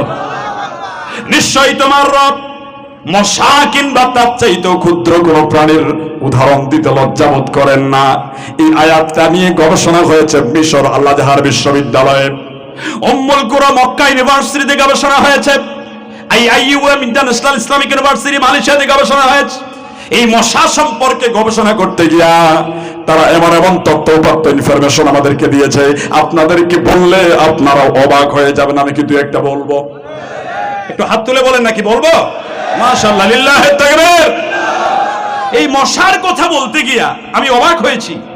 আল্লাহ পাক 30 পারা কোরআনে যখন মশা, সূরা বাকারা 23 নম্বর আয়াতে যখন মশার কথা বলেছেন, মশা আছে না আপনাদের এলাকায়? মশার কামড় কি কেমন লাগে আপনাদের? খুব মজা লাগে, ঠিক না? তো মশার কথা বলতে গিয়ে আল্লাহ বাউদাতান শব্দ ব্যবহার করেছেন। আরবিতে বাউদাতান মানে হলো মহিলা মশা। একটু জোরে বলেন তো কোন মশা? আরেকবার জোরে বলেন কোন মশা? আল্লাহ পুরুষ মশার কথা কোরআনে বলেন, এরপরে অনেকেই বলে ইসলাম নারীকে অধিকার দেয় নাই। আরে নারীর জন্য আল্লাহ আলাদা সূরা নাজিল করেছেন, সূরাতুন নিসা। সূরাতুর রিজাল, পুরুষের নামে আল্লাহ সূরা দেন নাই। ইসলাম পৃথিবীতে একমাত্র ধর্ম যে নারীদেরকে সবচেয়ে বেশি অধিকার দিয়েছে। আর পশ্চিমা বিশ্ব, কলকাতা, দিল্লি, বোম্বে নারীদেরকে অধিকারের কথা বলে উলঙ্গ করে ছেড়ে দিয়ে পণ্য বানিয়ে দিয়েছে। ঠিক কিনা? আল্লাহ কোরআনুল কারীমে মহিলা মশার কথা বলেছেন। কোন মশা?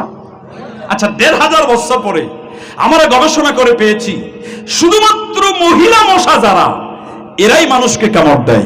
পুরুষ মশা কামড় দেয় না। আপনি বলতে পারেন হুজুর তাহলে পুরুষ মশা খায় কি? কথা কয় না কেন? প্রশ্ন আসে না আপনাদের? পুরুষ মশার হায়াত হলো সর্বোচ্চ একদিন, ২৪ ঘন্টা বাঁচে। কয়দিন বাঁচে? একদিন। আর পুরুষ মশা, মশার খাদ্য কিন্তু রক্ত নয়। মশা বিভিন্ন ফলের রস, গাছের রস, পাতার রস, এগুলি খেয়ে তাদের জীবন ধারণ করে। শুধুমাত্র মহিলা মশা যারা, এরা যখন সন্তান জন্ম দেবে তখন তাদের অতিরিক্ত রক্তের প্রয়োজন হয়। তখন এই মহিলা মশাগুলি বিভিন্ন প্রাণীকে কামড় দিয়ে রক্ত শোষণ করে। মারহাবা জোরে বলেন। তাহলে এই তত্ত্বটা আল্লাহ ১৫০০ বছর আগে কোরআনে দিয়েছেন। আশ্চর্যের বিষয় হলো আমাদের দাঁত আছে কয়টা? দাঁত নাই আপনাদের? বলেন না কেন? দাঁত কয়টা আছে? মশার দাঁত আছে কয়টা? জোরে বলেন তো। একটা বলছে একজন সাহস করে। মশার দাঁত আছে ৪৮টা। আল্লাহু আকবার কবেন না? আল্লাহর সৃষ্টি নিয়ে যত গবেষণা করবেন আপনার মস্তক রবের সামনে তত অবনত হবে। কথা কোন ঠিক কিনা? আমাদের চোখ কয়টা? কথা কোন না কেন আপনারা? চোখ কয়টা? মশার চোখ কয়টা? দুটো। আর কেউ আছেন বলবেন? একটাও নাই। এই পৃথিবীতে দুইটা প্রাণী আছে যাদের চোখ সবচেয়ে বেশি। একটা হলো মশা, আর একটা হলো মাছি। এই দুইটা প্রাণীর পুরো বডির মধ্যে আল্লাহ সুবহানাহু ওয়া তাআলা একটা না, দুইটা না, 50টাও না, আল্লাহ চোখ দিয়েছেন 100টা। আল্লাহু আকবার জোরে বলেন। খুব মজার কথা, একটা ঘটনা শোনেন। মশা দুই বন্ধু একসঙ্গে বসে আছে মাগরিবের পর। একজন বলে দোস্ত এত মশা এখানে তো থাকা যায় না, চলো ঘরে যাই। আরেকজন বলে কই দোস্ত আমার তো কামড় দেয় না। এরকম হয় নাকি হয় না? কথা কন না, হয় না আপনাদের? আমি ঢাকা থেকে ওয়াজ করার জন্য ফরিদপুরে যাচ্ছিলাম। ফরিদপুর শহরে ঢোকার আগে আমার ড্রাইভারকে বললাম যে একটা টয়লেট দেখে দাঁড় করাও, আমি একটু ইস্তেঞ্জা করবো। ড্রাইভার একটা মসজিদের পাশে গাড়িটা দাঁড় করালো। মসজিদের পিছনে গিয়ে দেখলাম যে একটা টয়লেট আছে, বাট জীর্ণ শীর্ণ, চতুর্দিকে গাছপালা ভরা। আমি বললাম যে এক বোতলে পানি নিয়ে আসো। পানি আনলো। আমি বললাম তুমি সামনে দাঁড়িয়ে থাকো। বাট 5 মিনিট পরে আমি যখন ব্রেক করলাম, বের হয়ে আমি দেখি ড্রাইভার নাই, গাড়িও নাই। গিয়ে দেখলাম যে ওই দূরে রাস্তার উপরে আধা কিলোমিটার দূরে গিয়ে দাঁড়ায় আছে। আমি বললাম ভাই তুমি এত দূরে আসলে কেন? ড্রাইভার বলে স্যার কেমনে সম্ভব, আমি 1 মিনিট মশার জ্বালায় দাঁড়াতে পারি না, আর আপনি 5 মিনিট ভিতরে বসে আছেন। আমি বললাম ড্রাইভার বিশ্বাস করো 5 মিনিটের ভিতরে একটা মশা আমাকে কামড় দেয়নি। আপনারা মনে করছেন হুজুর মানে অনেক বড় পীর সাহেব হয়ে গেছে, এরকম মনে করতেছেন নাকি আপনারা? আসলে পীর সাহেবের বিষয় না। এক বন্ধুকে কামড়ায় আরেকজনকে কামড়ায় না, ড্রাইভারকে কামড়ায় আমাকে কামড়ায় না। কারণ আছে না নাই? কথা কন না কেন আপনারা? আছে না ভাই? কি বিষয়টা কি? বিষয়টা হচ্ছে আপনি যদি সাতক্ষীরা শহরে যান, মেডিকেলে যান, ডাক্তারকে বলেন স্যার আমার হার্টের প্রবলেম, আমার ব্লাড প্রেশার, আমার ডায়াবেটিস, এই অসুখের কথা যখন ডাক্তারকে আপনি বলবেন, আপনারা বলেন তো ডাক্তার কি সরাসরি ঔষধ দেয় নাকি পরীক্ষা নিরীক্ষা দেয়? পরীক্ষা দেয় না? যেটা লাগে ওটাও দেয়, যেটা লাগে না ওটাও দেয়। আমি বলেছি বর্তমান বাংলাদেশে গরুর কসাইয়ের চাইতে কিছু ডাক্তার বড় বড় কসাই হয়ে বসে আছে। কথা বলেন ঠিক না? কে বলে বাংলাদেশের চিকিৎসা ব্যবস্থা খারাপ? বাংলাদেশ থেকে এভরি ইয়ার, প্রতি বছর ভারতে 25,000 কোটি টাকা পাচার হয় শুধু চিকিৎসার জন্য। আমি সিঙ্গাপুরে গিয়েছিলাম, মাউন্ট এলিজাবেথ, সিঙ্গাপুরের মাউন্ট এলিজাবেথ হসপিটালে একজন ডাক্তার আমার সাথে দেখা করলো। উনি বাংলাদেশী। উনি বলল স্যার বাংলাদেশের 10 জন ডাক্তারকে সিঙ্গাপুর সরকার হায়ার করেছে। বাংলাদেশ থেকে, দেয়ার বাংলাদেশি, তারা বাংলাদেশি ডাক্তার। 10 জন ডাক্তারকে বাংলাদেশ থেকে সিঙ্গাপুরে নিয়ে ওদেরকে ট্রেন আপ করিয়েছে। তাদের এত স্কিল, এত দক্ষতা, তারা এখন বাংলাদেশ না সিঙ্গাপুরের বড় বড় হাসপাতালে ডাক্তার, তারা বাংলাদেশি। এজন্য আমি বলেছি এই বাংলাদেশে মেধার মূল্যায়ন হয় না, এই বাংলাদেশে মূল্যায়ন হয় বড় বড় চোর, বড় বড় দুর্নীতিবাজদের। কথা ঠিক কি না? ঢাকা ইউনিভার্সিটিতে ডক্টর গালিব অ্যাপ্লাইড ফিজিক্সে তিনি তার ডিপার্টমেন্টে যে নাম্বার পেয়েছেন, আজ পর্যন্ত ওই নাম্বার ওই বিশ্ববিদ্যালয়ে ওই সাবজেক্টে কেউ পায়নি। তাকে টিচার হিসাবে নেওয়া হয়নি। কেন? উনি নাকি শিবির করে। কি করে? শিবির করে। মানুষ না, উনি শিবির। উনি কি? উনি শিবির। এই জন্য ওকে নেওয়া হয় নাই। উনি তখন বলেছিলেন ঢাকা বিশ্ববিদ্যালয়ে, তোমরা আমাকে চিনতে পারো নাই, আমি ঢাকা বিশ্ববিদ্যালয়ের টিচার হতে চাই না, আমি ঢাকার চাইতে বড় বিশ্ববিদ্যালয়ের টিচার হব। উনি বর্তমান আমেরিকার হার্ভার্ড ইউনিভার্সিটির টিচার। এই বাংলাদেশে যদি মেধার মূল্যায়ন করা হতো, এই দেশটা সিঙ্গাপুর হয়ে যেত। কথা কয় না কেন? সুতরাং আমরা বলতে চাই, আগামীর বাংলাদেশ হবে দুর্নীতিমুক্ত বাংলাদেশ। কোন চোর বা দুর্নীতিবাজকে এই চেয়ারে আমরা বসতে দিতে চাই না। সম্মানিত ভাইরা আমার, ডাক্তারের কাছে যাওয়ার পর আপনার যখন রক্ত পরীক্ষা হয়, পরীক্ষা করার পরে আপনার হাতে যখন রিপোর্টটা ধরিয়ে দেওয়া হয়, আপনাদের কাছে কি টাকা পয়সা নেয় নাকি ফ্রি ফ্রি দেয়? কথা কন না, টাকা নেয় না? আপনাদের কাছেও টাকা নেয়? আমি তো মনে করছি সাতক্ষীরায় ফ্রি ফ্রি দেয়। টাকা নেয় না? আচ্ছা, টাকা তো নেবেই, কারণ যে যন্ত্রটা দিয়ে রক্ত পরীক্ষা করা হয়েছে ওই যন্ত্রটার দাম আছে নাকি নাই? 10 লাখ, 20 লাখ, 30 লাখ, 50 লাখ পর্যন্ত দাম আছে। আশ্চর্যের বিষয় হলো ওই 50 লাখ টাকা দামের মেশিনটা আল্লাহ সুবহানাহু ওয়া তাআলা মশার বডির মধ্যে অটোমেটিক্যালি সেটআপ করে দিয়েছেন। সুবহানাল্লাহ কবেন না? একটা মশা যখন মানুষের বডিতে পড়ে, ওই হুল ঢুকাবার আগেই ন্যানো সেকেন্ডের মধ্যে সে টের পায় এই লোকটার রক্ত এ পজিটিভ, বি পজিটিভ নাকি ও নেগেটিভ। সুবহানাল্লাহ বলতে ইচ্ছা করে না? দেখেন, আমাদের যে জিহ্বা আছে, এই জিহ্বার মধ্যে মেডিকেল সায়েন্স আমাদেরকে বলে আল্লাহ এত বেশি টেস্ট বার্ড দিয়েছেন, একটা মানুষ তার জিহ্বা দিয়া অন্তত 10,000 প্রকারের স্বাদ গ্রহণ করতে পারে। কয় হাজার? একই সঙ্গে রুই মাছ, পাবদা মাছ, ইলিশ মাছ আছে না নাই? কিছু বাঙালির খাবার দেখলে মনে হয় জীবনের আখেরি খাবার খাচ্ছে। কথা কয় না কেন? ফ্রি পাইলে পরে সারাঙ্গুল কপাল বাদ দিয়ে পুরোটাই পেট। আমি বলেছি আমার একটা আলোচনা আছে মেডিসিন, ঔষধের উপরে, আমার গবেষণা লব্ধ। আপনি কিভাবে সুস্থ থাকবেন তার উপর একটা আমার আলোচনা আছে, আলাদা টপিকসের উপরে। আমি বলেছি জীবনে যদি বেশি দিন খেতে চান তাহলে কম খান। কি খান? কম তো মানে কম যত খাবেন তত বেশি দিন খাইতে পারবেন।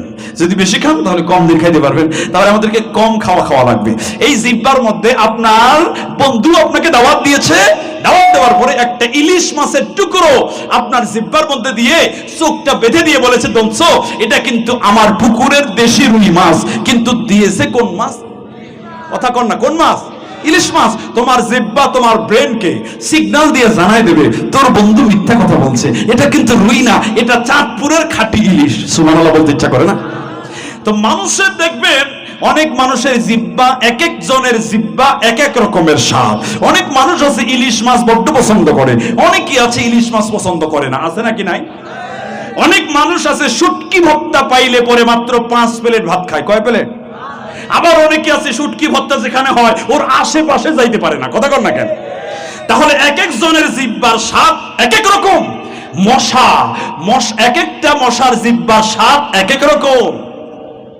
ওই মশাগুলি বাথরুমের ভিতরে আমার বডিতেও পড়েছিল, ওরা পড়ার সেকেন্ডের মধ্যে টের পাইছে হুজুরের রক্ত এ পজিটিভ। আমাদের মশার দল এখানে যারা আছে এ পজিটিভ রক্ত কেউ পছন্দ করে না, এরা খায় বি পজিটিভ। পাবে কই? পাশে গিয়ে তাকে দেখে ড্রাইভার দাঁড়ায় আছে, ওর বডিতে যখন একটা পড়ছে ওরা টের পাইছে এটা বি পজিটিভ, সব একসাথে হামলা করছে। হাসতেছেন? সুবহানাল্লাহ বলেন। এটা আশ্চর্যের বিষয়। আল্লাহ 35টা প্রাণীর কথা বলেছেন, আমি একটা প্রাণীর সূরা থেকে আয়াত পড়ছি, আয়াত নাম্বার 155। এই পৃথিবীতে যারা পড়ালেখা করে তাদের পরীক্ষা হয় না? কথা কয় না কেন? হয় না? যারা স্কুলে পড়ে, মাদ্রাসায় পড়ে, কলেজে পড়ে, বিশ্ববিদ্যালয়ে তাদের পরীক্ষা হয়। মানে পড়ালেখা আছে যার পরীক্ষা, পড়ালেখা নাই যার পরীক্ষাও। কারো ইমান এত শক্তিশালী হয়, মানে ইমান আছে যার পরীক্ষা ইমান নাই যার, পরীক্ষাও নাই তার।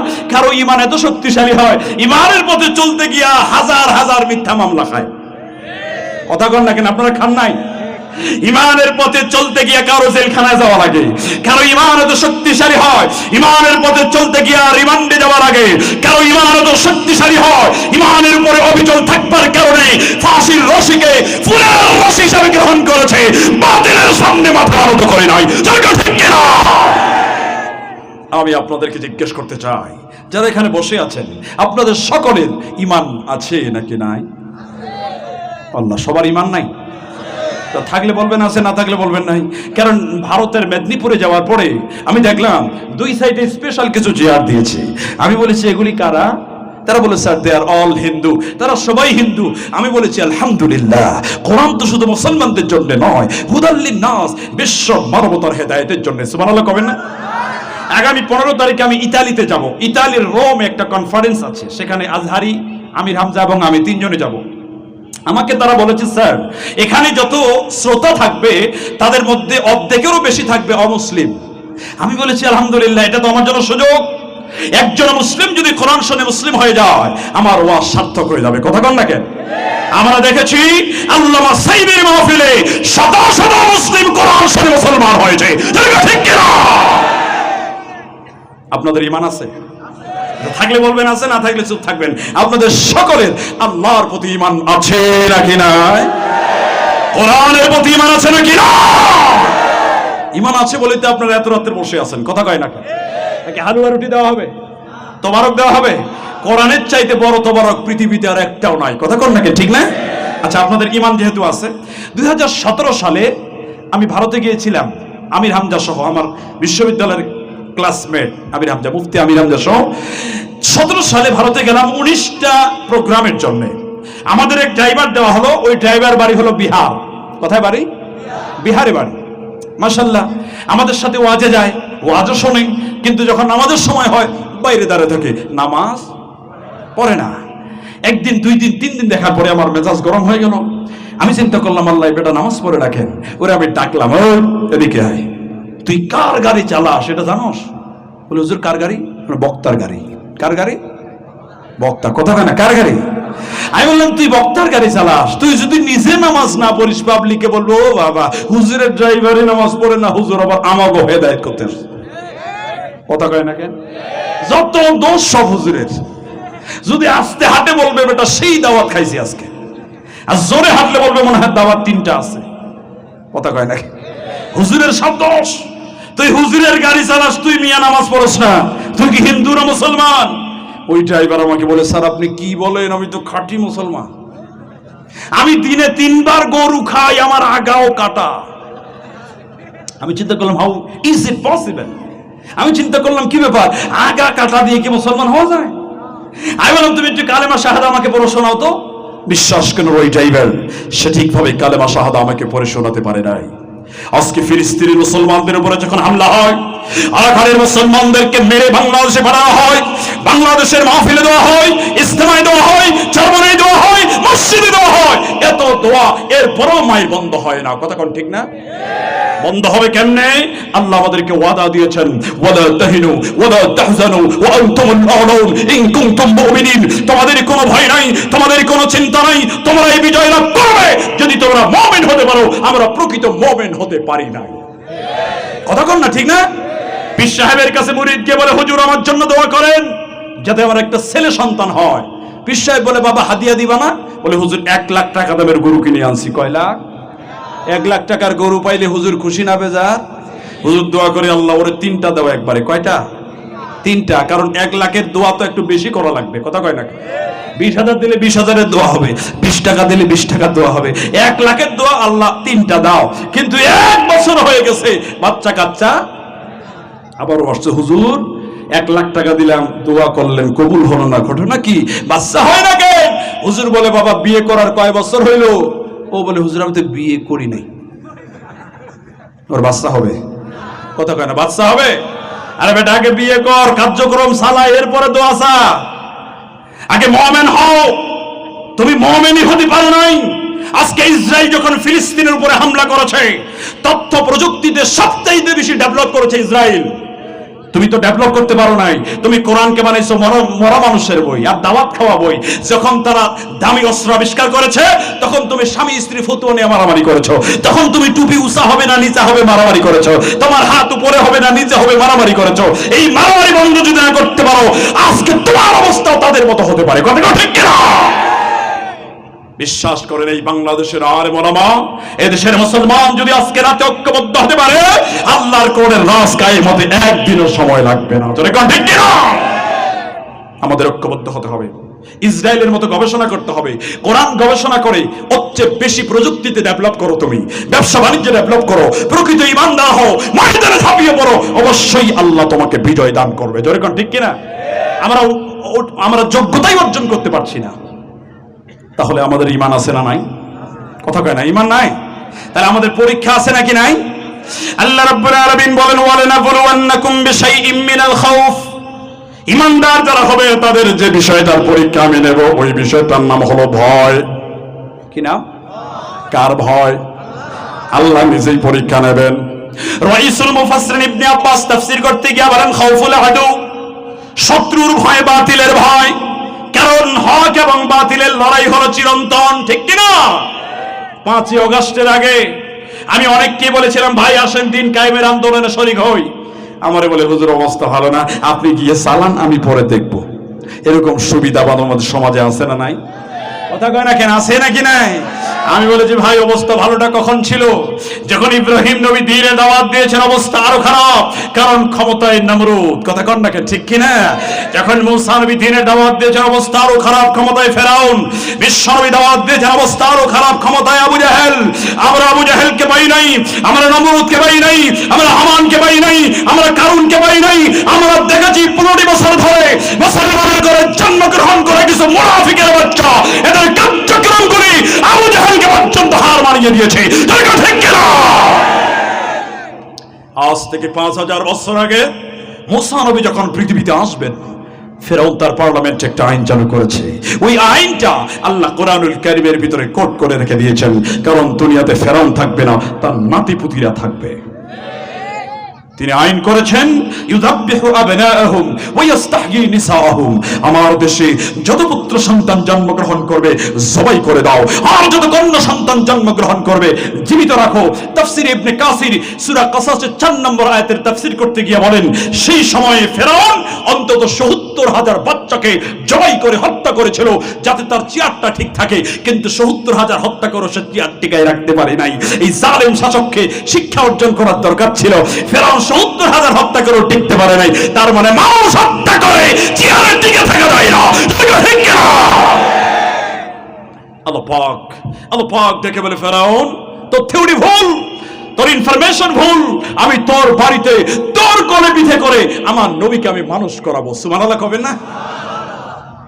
আল্লাহ রাব্বুল আলামিন কৌশলে মুসা নবীকে ফেরাউনের বাড়িতে পাঠিয়ে দিলেন। 6 মাস বয়স ছোট্ট বাচ্চা মুসাকে কোলে নিয়ে ফেরাউন আদর করে আব্বাজান এত সুন্দর চেহারা, একটা সুমা দে, একটা আদর করি। কিন্তু বাচ্চা ছোট হলে কি হবে, ভবিষ্যতের তো নবী। কথা কয় না? নরম না গরম? আমাদের মতো গরম? যেটা বেশি গরম হতো ডান্ডা দিয়ে ঠান্ডা করে দিত। এজন্য আমি বলেছি বর্তমান ইসলাম বিরোধী শক্তি, বাতিল শক্তিকে পরাজিত করতে হলে মুসা নবীর মতো কিছু ডান্ডার দরকার আছে। ঠিক কিনা? এক থাপ্পড় বসাই দিয়েছে ফেরাউনের গালের উপরে। ফেরাউন চিন্তা করে ঘটনা কি রে বাবা, বাচ্চার বয়স তো 6 মাস কিন্তু থাপ্পড়ের পাওয়ার তো 60 বছর। কথা কয় নাকি? প্রধান উজির হামানকে ডাক দেয়, উজির তাড়াতাড়ি আয়, এই বাচ্চা এত জোরে থাপ্পড় দেয় কেমনে? হামান ডেকে বলে স্যার আপনি কি বলেন, এরকম 6 মাসের বাচ্চাকে কোলে নিলে 2-4টা থাপ্পড় তো এমনিতেই খাওয়া লাগে। কথা কন না কেন? বাচ্চা কোলে নেবেন, চশমা টানবে, দাড়ি টানবে, থাপ্পড় দিবে, এটাই তো বাচ্চার খাসলাত। ফেরাউন ডেকে বলে হামান তা তো বুঝলাম, কিন্তু ও যে কি জিনিস আমারে খাওয়াইছে তুই তো তা বুঝবি না।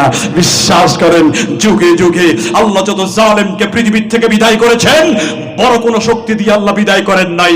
আল্লাহ নমরুদকে বিদায় করেছেন ল্যাংরা মশা দিয়া, আল্লাহ আবাবিল পাখি দিয়া কাবা ধ্বংসকারীদেরকে বিদায় করেছেন, আর 15 বছরের জালেমকে বিদায় করেছেন সাধারণ ছাত্র সমাজ দিয়া। ঠিক কিনা? আল্লাহ শিক্ষা অর্জন করতে বলেছেন, ও পৃথিবীর জালেমেরা, তোমার অস্ত্র থাকবে, বিজিবি থাকবে, র্যাব থাকবে, পুলিশ থাকবে, আর্মি থাকবে, কিন্তু আমি আল্লাহ যদি বেজার হয়ে যাই কোনোটাই কাজে লাগবে না। আল্লাহ পাক বলেন, ক্ষুধার যন্ত্রণা দিয়ে আমি আল্লাহ পরীক্ষা করি। মুসলিম শরীফের হাদিস। বিশ্বনবী খন্দকের মাঠে, খন্দকের যুদ্ধ যখন শুরু হয়ে গেছে, রাহমাতুল লিল আলামিন, তিনি নিজ হাতে খন্দকের মাঠে মাটি খনন করছিলেন। বিশ্বনবীর জলিলুল কদর সাহাবী হযরত জাবের রাদিয়াল্লাহু তাআলা আনহু বিশ্বনবীর পেটের দিকে লক্ষ্য করে দেখলেন আল্লাহ নবীর পেটে খাবার নাই, শরীরটা বড় দুর্বল, ঠিক মতো দাঁড়াতে পারে না। হযরত জাবের রাদিয়াল্লাহু তাআলা আনহু এক মুহূর্তের জন্য দেরি করলেন না, তিনি দৌড় দিয়ে নিজের বাড়িতে চলে গেলেন। স্ত্রীকে ডেকে বললেন, স্ত্রী রাহমাতুল লিল আলামিন খন্দকের মাঠে মাটি খনন করে আল্লাহ নবীর পেটে কোনো খাবার নাই, একবেলা খাবারের কোনো ব্যবস্থা করা যায় কিনা? স্ত্রী ডেকে বলে, স্বামী গো, বাড়িতে তেমন খাবার নাই, ছোট্ট একটা দুম্বা আছে, তাড়াতাড়ি জবাই করে দাও। আর অল্প একটুকু আটা আছে, ওই আটা দিয়ে আমি রুটি বানাই, কিন্তু খবরদার খবরদার, খন্দকের মাঠে সব সাহাবীদেরকে তুমি দাওয়াত দিতে যাওয়া না। বেশি লোক যদি আসে আল্লাহ নবী পেট ভর্তি করে খেতে পারবে না। আমার বাড়িতে যেই পরিমাণ আটা আছে 3 জন মানুষ খাইতে পারে। কয়জন? ঘুমাচ্ছেন আপনারা? শেষ করে দিব 12টা, রাগ হচ্ছে নাকি আপনারা? কয়জন খাইতে পারবে? 3 জন। আর সাহাবী আছে অন্তত 3000। কয় হাজার? কোথায় 3000 আর কোথায় 3? জলদি করে দুম্বাটা জমাই করে দেওয়া হলো। খন্দকের মাঠে বিশ্বনবীর কাছে গিয়া হযরত জাবের রাদিয়াল্লাহু তাআলা আনহু আল্লাহর নবীর কানের মধ্যে মুখটা লাগায় আস্তে আস্তে ফিসফিস করে ডেকে বলে, ইয়া রাসূলুল্লাহ, ইয়া হাবিবাল্লাহ, চলেন না যাই, আজকে দুপুর বেলায় আপনার সাহাবী জাবেরের বাড়িতে আপনার দাওয়াত। বিশ্বনবী রেখে বলে, যাবেন, আমার একার দাওয়াত না, সবার দাওয়াত। জাবের ডেকে বলে, রাসূলুল্লাহ, শুধু আপনার একার দাওয়াত, চলেন আমার বাড়িতে যাই। বিশ্বনবী ডেকে বলে, যাবেন, এটা হতে পারে না, আমার শত শত সাহাবী খন্দকের মাঠে মাটি খনন করে সবাই ক্ষুধার্ত, আমার ক্ষুধার্ত সাহাবীদেরকে রেখে তোর বাড়িতে আমি দাওয়াতে যাব না। কেমন লিডার! সাহাবীদেরকে রেখে একবেলা খাবার তিনি খান না। আর তোমার এমন নেতা একাই ভারতে চলে যায়, একটা নেতারও খবর নেয় না। কথা কয় না কেন? ঠিক না? কাউরে সাথে নিল না, নিজের সেফটি নিজেই গ্রহণ করেছে। কার পিছনে দৌড়াও মিয়া? লজ্জা থাকা উচিত তোমার। কথা কয় না কেন? ইয়াউমা নাদউ কুল্লা উনাসিম বিইমামিহিম, কিয়ামতের দিন প্রত্যেকটা মানুষকে তার নেতা সহ আল্লাহর সামনে দাঁড়ানো লাগবে। হযরতে জাবের ডেকে বলে, রাসূল, তাহলে আমি কি করব? বিশ্বনবী ডেকে বলে, জাবের, অপেক্ষা কর, আমি ঘোষণা দিয়ে দেই। আল্লাহ নবী ঘোষণা দিয়ে দিলেন, ও আমার খন্দকের সাহাবীরা, তোমাদের জন্য খুশির সংবাদ, আজকে দুপুর বেলায় তোমাদের ভাই জাবেরের বাড়িতে তোমাদের দাওয়াত। জাবের চিন্তা করে, আল্লাহ, করতে চাইলাম কি আর হইলটা কি? মারহাবা কোন? বাড়িতে খাবার আছে মাত্র 3 জনের, সাহাবী আছে অন্তত 3000, কি বিপদে পড়ে গেলাম। বিশ্বনবী জাবেরের সঙ্গে তার বাড়ির দিকে রওনা দিলেন। জাবেরের স্ত্রী জানালার ফাঁক দিয়ে উকি মেরে দেখে, আল্লাহ, ঘটনা কি রে? আমার স্বামীকে বললাম কি, আর স্বামী করছে নাকি? আমি 3 জনের খাবার পাকাইছি, আর 3000 সাহাবী নিয়ে বাড়িতে রওনা দিয়েছে। আপনার আমার বউ যদি হতো তাহলে কি করতো? আদর করতো? রংপুরে গেলাম, একজন বলল, হুজুর আমার পিটাইতো। হ্যাঁ, ভালো কথা বলছো, বউ পিটা, স্ত্রী স্বামী পিটানো বউ বাংলাদেশে এখন আছে। কথা কয় না কেন? এই দেশে নারীর উপর নির্যাতন করলে নারী নির্যাতনের মামলা হয়, কিন্তু বর্তমান বাংলাদেশে 35% স্বামী স্ত্রী কর্তৃক নির্যাতিত হচ্ছে। কথা ধরে কর না, ঠিক কিনা? এরকম স্ত্রী আছে নাকি নাই? কার কার আছে? হাত তুলেন দেখি। কই? একজনও তো নাই। তো সবার বউ ভালো।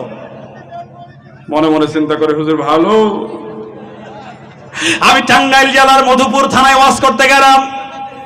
আমার বিশ্ববিদ্যালয়ের একজন বড় ভাই, উনি একটা কলেজের টিচার, ওনার ওয়াইফও কলেজের টিচার, ইউনিভার্সিটির ছাত্রী।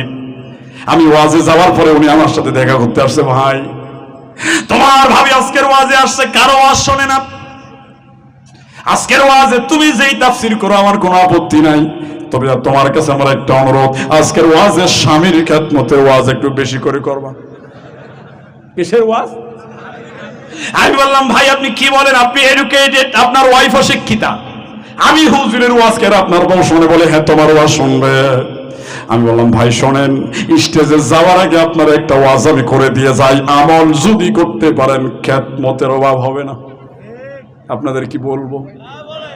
আপনাদের খেদমত দরকার আছে? আমি বললাম ভাই শোনেন, স্বামী হিসাবে স্ত্রীর খেদমত যদি আপনি পেতে চান, খবরদার ভুলেও কোনোদিন স্ত্রীর দোষ ধরবেন না। যদি কোনোদিন তরকারিতে লবণ বেশিও দেয়, খাবার পরে বলবেন মাশাআল্লাহ তোমার হাতের রান্না কি যে মজা। ওই তরকারি বউ যখন খাবে চিন্তা করবি আল্লাহ বলে কি রিয়া তো লবণ, এরপরে প্রশংসা। পরের দিন থেকে দেখবেন তরকারির মজা কাকে বলে। আর যদি বলেন তোর চেহারা তো মোটেও ভালো না, তোর ঠোঁট তো মোটা, শুধু ভাবির চেহারা ভালো, তাহলে আগামী 12 বছর আপনি কোনো ভালোবাসা পাবেন না। কথা কয় না কেন? বলেও অন্য মেয়ের প্রশংসা বউর সামনে করবেন না, শুধু বলবেন তোমার চাইতে সুন্দর পৃথিবীতে কেউ নাই, আই লাভ ইউ, আমি তোমার বড্ড ভালোবাসি। কথা কয় না? বলতে পারবেন না? বউকে ভালোবাসলে সওয়াব আছে না নাই? ওয়াজআলা বাইনাকুম মাওয়াদ্দাতাম ওয়া রাহমা, আল্লাহ পাক বলে আমি দুজনের মধ্যে ভালোবাসা সৃষ্টি করে দিয়েছি। আজকে রাতের বেলায় বাড়ি যখন যাবেন দরজা খুলে দেবে, আসসালামু আলাইকুম দিয়ে ঢুকবেন, বউকে সালাম দিতে পারবেন? কথা কয় না? পারবেন? অনেকে চিন্তা করে আল্লাহ বউকে যদি সালাম দেই, বউ মনে মনে চিন্তা করবে আবার কোন হুজুর আসলো গো। নিজের বাচ্চাদেরকে সালাম দিবেন, আসসালামু আলাইকুম দিয়ে ঢুকবেন, তাহলে বাচ্চারা বুঝবে কেউ আসলে আর গেলে সালাম দিতে হয়। কথা কর না কেন? আর যদি চাচা বাই বাই গুড নাইট এগুলি শেখান, মরার সময় বলবে হাই ড্যাডি গুড নাইট। কথা কয় না কেন? আপনি বাচ্চাকে যা শেখাবেন সে আপনাকে সেটাই রিপ্লাই দিবে। আপনার ছেলে ডিসি হবে, এসপি হবে, জজ হবে, ব্যারিস্টার হবে, কিন্তু অবশ্যই তাকে কোরআনের শিক্ষাটা দিবেন যাতে আপনার জানাজার নামাজ আপনার সন্তানটা পড়াতে পারে। এমন ডিসি বানিয়েছেন জানাজার নামাজ পড়াতে পারে না, নিজেও পড়তে পারে না। টাকা আছে, বিজনেসম্যান, 3 লাখ টাকা দিয়ে হেলিকপ্টার হুজুর ভাড়া করে আনছে, ডেকে বলে হুজুর আমার বাবার জন্য দোয়া করেন যাতে ডাইরেক্ট জান্নাতে যায়। হুজুর এত চেষ্টা করে, ওর চোখে পানি আসে না, কারণ তোর বাপের জন্য আমি কাঁদবো কি করতে? কথা কয় নাকি? টাকা বেশি দিলে আমি কান্নার ভান করতে পারি, কিন্তু ব্লাড কানেকশন, হাসতেছেন আপনারা, ব্লাড কানেকশন, আল্লাহু আকবার। সন্তান যখন জানাজার নামাজে দাঁড়িয়ে যায়, নামাজে দাঁড়াতে দেরি হয়, ওর চোখ দিয়ে পানি আসতে দেরি হয় না, ওই পানি নাকে ডগায় আসার আগে আল্লাহ তার পিতাকে মাফ করে দেয়। এই জন্য সন্তানকে কোরআনের শিক্ষা দেন, এই সন্তান আপনাকে সম্মান করবে, ইজ্জত করবে, সম্মান দেবে। সম্মানিত ভাইরা আমার, জাবেরের স্ত্রী দূর থেকে তাকায় দেখে আমার স্বামীকে বললাম কি, আর সেই করছে ডাকি। মা বোনেরা কেউ আর শুনতেছে? মা বোন আছে, মা বোন আছে, অনেক মা বোন। ওরে সুবহানাল্লাহ, দুই একটা কথা তো বলে লাগে। এই ডিজিটাল বাংলাদেশ, কোরবানির ঈদ আসলে পরে বিভিন্ন ফ্রিজ কোম্পানিগুলি অফার দেয়। আমার কোম্পানির ফ্রিজ কিনলে 10,000 টাকা ছাড় আছে না নাই? আপনাদের জন্য বিশ্বনবী অফার দিয়েছেন, কোরবানির ঈদে না, কিয়ামত পর্যন্ত অফার চলবে। সুবহানাল্লাহ কবেন না? এই দুনিয়াতে মহিলারা কাজ করবে 4টা, জান্নাতের দরজা খোলা হবে 8টা, অফার চলবে কিয়ামত পর্যন্ত। সুবহানাল্লাহ কোন নাকি? 5 ওয়াক্ত নামাজ পড়বে, রমজানে রোজা রাখবে, স্বামীর অর্ডার মানবে, নিজের সতীত্বকে হেফাজত করবে, আল্লাহর জান্নাতের যে কোনো দরজা দিয়ে জান্নাতে যাবে। ডিজিটাল বাংলাদেশ, নামাজ পড়া সহজ, রোজা রাখা সহজ, স্বামীর অর্ডার মানা একটু কঠিন। আমার একজন এসে বলে হুজুর আমার বউ মোটে আমার কথা শোনে না। আমি বললাম ভাই যৌতুক কয় লাখ নিয়েছো? বলে হুজুর মাত্র 5 লাখ। কয় লাখ? অবশ্য আপনাদের এলাকায় যৌতুক চলে না, এদিকেও চলে। কে কে নিয়েছেন দেখি একটু হাত তুলেন তো। ওই একজন নাই। যৌতুক হালাল না হারাম? কথা কয় না, হালাল না হারাম? কুকুরের গোশত খাওয়া যেমন হারাম, শুকুরের পায়খানা খাওয়া যেমন হারাম, পিতাকে চাপ দিয়ে 10 টাকা আদায় করা কিরকম হারাম। হারামে কোনো বরকত হয় না। কথা কন না কেন? এই জন্য আমরা নিয়ত করব, শ্বশুর খুশি হয়ে 10 কোটি দিলে অসুবিধা নাই, কিন্তু চাপ দিয়ে দাবি করে যৌতুক আদায় করব না। কথা কন ঠিক না? কারা কারা রাজি হাত তুলে আল্লাহকে দেখান তো। মাশাআল্লাহ, লিল্লাহি তাকবীর। বিবাহিতরা হাত তুলছেন, কোন অসুবিধা নেই। ওনারা যৌতুকের বিরুদ্ধে। কথা কয় না কেন? নিজের ছেলে মেয়েকে যৌতুক নেওয়া হবে না। আল্লাহ যৌতুক মুক্ত এলাকা কবুল করো, জোরে বলেন আমিন। মায়েদেরকে বলি শোনেন, মা খাদিজাতুল কুবরা রাদিয়াল্লাহু তাআলা আনহার জীবনী পড়ে আমি যতটুকু বুঝেছি, বিশ্বনবীর স্ত্রী মা খাদিজা রাসূল যখন হেরা গুহায় ধ্যানে মগ্ন ছিলেন, যেখানে একজন সুস্থ মানুষ উঠতে বড্ড কষ্ট হয়, একজন মহিলা, যেমন তেমন মহিলা না, মক্কার সেরা ধনী, সুবহানাল্লাহ, তিনি রান্না বান্না করে চাকরের দ্বারা খাবার পাঠান নাই, স্বামীর প্রতি ভালোবাসা থেকে নিজ হাতে রান্না করে হেরা গুহায় নিজে খাবার নিয়ে চলে গেছেন। সুবহানাল্লাহ কবেন না? আল্লাহ রাব্বুল আলামিন ডেকে বললেন, জিবরাইল জলদি করে চলে যাও, আমার নবীকে তুমি বলে দাও খাদিজা আমার রাসূলকে তার স্বামীকে এত বেশি ভালোবেসেছে, আমি আল্লাহ খুশি হয়ে খাদিজাকে সালাম বলে দিয়েছি। বিশ্বনবীর সামনে মা খাদিজা যখন আসলেন, আল্লাহ নবী ডেকে বলে, খাদিজা রে, আল্লাহ রাব্বুল আলামিন খুশি হয়ে তোমাকে সালাম বলেছে। খাদিজা টুকরে কেঁদে উঠে বলি, ইয়া রাসূলুল্লাহ, ইয়া হাবিবাল্লাহ, আল্লাহর সালামের জবাব কেমনে দেওয়া লাগে আমি তো জানি না, আমার পক্ষ থেকে আপনি সালামের জবাবটা দিয়ে দেন। বিশ্বনবী ডেকে বলে, ইয়া রাসূলুল্লাহ, মা খাদিজা ডেকে বলে, ইয়া রাসূলুল্লাহ, ইয়া হাবিবাল্লাহ, আমি তো দুনিয়া থেকে বিদায় হয়ে যাব, জানি না কতদিন বাঁচব, তবে আপনার কাছে আমার একটা অনুরোধ হলো, আমি যখন দুনিয়া থেকে বিদায় হয়ে যাব আপনি নিজ হাতে আমারে গোসল করাবেন, আপনার জুব্বার কাপড় দিয়ে আমার দাফনের কাফন পরাবেন, নিজ হাতে আমার লাশটাকে কবরে শোয়াই দেবেন, আর কবরের পাশে আপনি দাঁড়ায় থাকবেন যতক্ষণ পর্যন্ত প্রশ্ন সওয়াল জবাব শেষ হবে না, ততক্ষণ পর্যন্ত কবরের পাশে আপনি দাঁড়িয়ে থাকবেন। মা খাদিজা যখন দুনিয়া থেকে বিদায় হয়ে গেল, বিশ্বনবী আমার নিজ হাতে তারে গোসল দিলেন, জুব্বা কাপড় দিয়া দাফনের কাফন পরালেন, নিজ হাতে লাশটাকে শোয়াই দিলেন। কবরস্থ করার পরে আল্লাহর নবী কবরের পাশে দাঁড়িয়ে আছেন, মনটা বড্ড খারাপ। বিশ্বনবী কঠিন অবস্থায় যখন ছিলেন সবচেয়ে বেশি সাহায্য করেছে মা খাদিজা। দুনিয়া থেকে বিদায় হয়ে গেছে, এক এক করে সাহাবায়ে কেরাম কবরের পাশ থেকে চলে যায়, আল্লাহ নবী কবরের পাশে দাঁড়িয়ে আছে, মনটা খারাপ। হযরত আবু বকর ডেকে বলি, ইয়া রাসূলুল্লাহ, ইয়া হাবিবাল্লাহ, চলেন না যাই, অনেক তো হয়েছে, এবার চলেন বাড়িতে যাই। আল্লাহ নবী ডেকে বলে, আবু বকর তোমার ইচ্ছা হয় তুমি চলে যাও, আমি যাব না। আবু বকর রে, সব সাহাবীরা হলো আমার সুখের দিনের সাথী, আর খাদিজা হলো আমার দুঃখের দিনের সাথী। ও বন্ধু, সুখের দিনের সাথী অনেক পাওয়া যায়, ক্ষমতা থাকলে সালা সামুন্ডার অভাব হয় না, কিন্তু দুঃখের দিনের সাথী সবাই হয় না। কথা কন না কেন, ঠিক কিনা? বিশ্বনবী দাঁড়িয়ে আছেন কবরের পাশে, হযরত জিবরিল বিশ্বনবীর সামনে হাজির হয়ে গেছে, দেখে বলে, ইয়া রাসূলুল্লাহ, ইয়া হাবিবাল্লাহ, চলে যান, চিন্তা করা লাগবে না। যেই খাদিজাকে স্বয়ং আল্লাহ সালাম দেয়, ওই খাদিজার প্রশ্নের জবাবের জন্য আল্লাহ যথেষ্ট হয়ে যায়।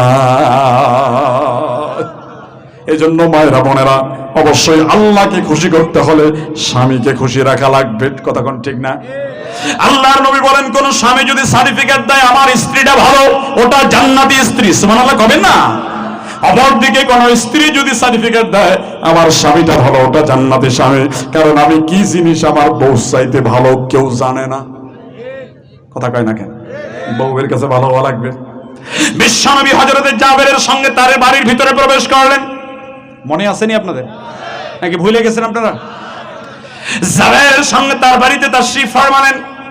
বিশ্বনবী তাকে দেখলেন, জাবেরের মনটা খারাপ, বড় টেনশনে পড়ে গেছে, কারণ বাড়িতে খাবার আছে কয়জনের? চিন্তায় পড়ে গেছে। বিশ্বনবী ডেকে বলে, জাবেরের মনটা খারাপ, জাবের টেনশনে পড়ে গেছে রে জাবের, কিন্তু আমি কি করব রে জাবের, আমার ক্ষুধার্ত সাহাবীদেরকে রেখে আমি তো আসতে পারি না রে জাবের, আমি তো ভালো করেই জানি তোর বাড়িতে এত লোকের খাবার নাই। আল্লাহ নবী কি জানেন না? জানেন না বিশ্বনবী? তিনি জানেন। তিনি তো যেমন তেমন লিডার নন, তিনি তো স্মার্ট লিডার। কি লিডার? আমাদের মতো স্মার্ট। বাংলাদেশ বলতে দেরি, ভাঙতে দেরি নেই। কথা কয় না? তিনি হলেন রিয়েল স্মার্ট, তিনি মডেল, তিনি শিক্ষক, ছাত্র, ডিসি, এসপি, জজ, ব্যারিস্টার, ম্যাজিস্ট্রেট, আইনজীবী, বুদ্ধিজীবী, সাহিত্যিক, সাংবাদিক, প্রকৌশলী, চিকিৎসক, কৃষিবিদ, মন্ত্রী, এমপি, প্রধানমন্ত্রী, ইভেন প্রেসিডেন্ট, পৃথিবীর সর্বকালের, সর্বযুগের, সর্বস্তরের মানুষের জন্য যিনি মডেল, যিনি আদর্শ, তিনি আপনার আমার নবী মুহাম্মদ রাসূলুল্লাহ সাল্লাল্লাহু আলাইহি ওয়াসাল্লাম। সেনাপতির দায়িত্ব পালন করে যখন বাড়িতে ফিরেছেন বিকাল বেলা, তিনি দেখলেন বড্ড ক্ষুধা লেগেছে, কিন্তু রান্না বান্না হয় নাই। আল্লাহর নবী কেমন স্বামী, একবারের জন্য রাগান্বিত হলেন না। বিশ্ব লিডার, বিশ্ব নবী নিজ হাতে মা আয়েশাকে রান্না বান্নার কাজে সহযোগিতা করেছেন। সুবহানাল্লাহ কবেন। আর আপনি আমি কেমন স্বামী, রান্না না হলে খবর আছে, এমনি তো ক্ষুধা পেটে। বিশ্বনবী ফজরের নামাজে ইমামতি করছিলেন।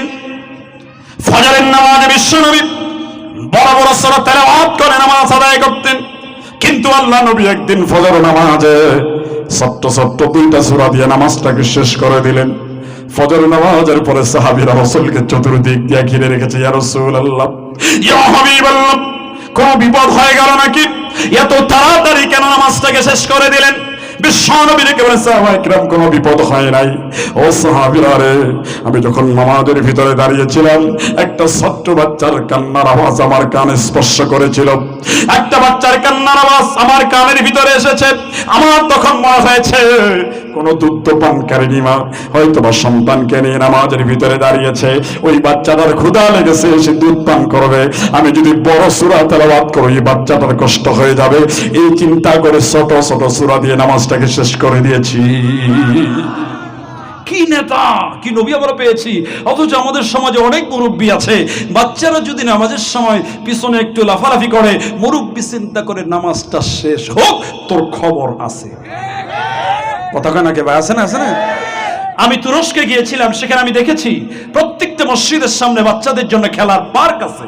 বাচ্চারা মসজিদে যাবে, খেলবে, লাফালাফি করবে। এদেরকে মসজিদমুখী করেন, কারণ এই বাচ্চারাই আগামী দিনের ভবিষ্যৎ। কথা কন না কেন? এদেরকে মসজিদে নিয়ে যাবেন। এরা মাদকাসক্ত হবে না, এরা পিতা মাতার উপরে কথা বলবে না, এরা যদি নামাজি হয়। কথা কন না কেন? বিশ্বনবী রেখে বলা যাবে চিন্তার কোনো কারণ নেই। তোর স্ত্রীকে বলে দে, সে যেন রুটি বানা বন্ধ না করে, বানাতেই থাকে, বানাতেই থাকে, বানাতেই থাকে। জাবের বলে, রাসূল তা তো বুঝলাম, কিন্তু এত আটা পাবো কই? কথা কয় না, রুটি বানাতে আটা লাগবে না? বিশ্বনবী রেখে বলে, জাবের, আমি রাসূল দোয়া করে দিলাম, আল্লাহ রাব্বুল আলামিন তোর বাড়ির আটার ভিতরে বরকত দিয়ে দিবে। জোরে কন্যা সুবহানাল্লাহ। বন্ধু, বরকত কিন্তু আলাদা জিনিস। একজনে বেতন পায় 20,000, তার ফ্যামিলি চলে। আরেকজনে বেতন পায় 2 লাখ, তার ফ্যামিলি চলে না, আরো ঘুষ খাওয়া লাগে 3 লাখ। কথা কন না, ঠিক না? বরকত আলাদা জিনিস। এই বাংলাদেশের যত কম বেতনের চাকরি ইমাম আর মুয়াজ্জিনের, ইমামের বেতন হলো 4,000, বাকি হলো মাত্র 3 মাস। বেতন কত বাকি? আমি বললাম, ভাই বাকি রেখেছেন কেন? বলো, হুজুরে 1 কোটি টাকা দিয়ে টাইলস লাগাবো, খালি শেষ হোক। 1 কোটি টাকা দিয়ে টাইলস লাগাতে পারে, ইমামের বেতন বাড়াতে পারে না, উল্টা বাকি রাখে।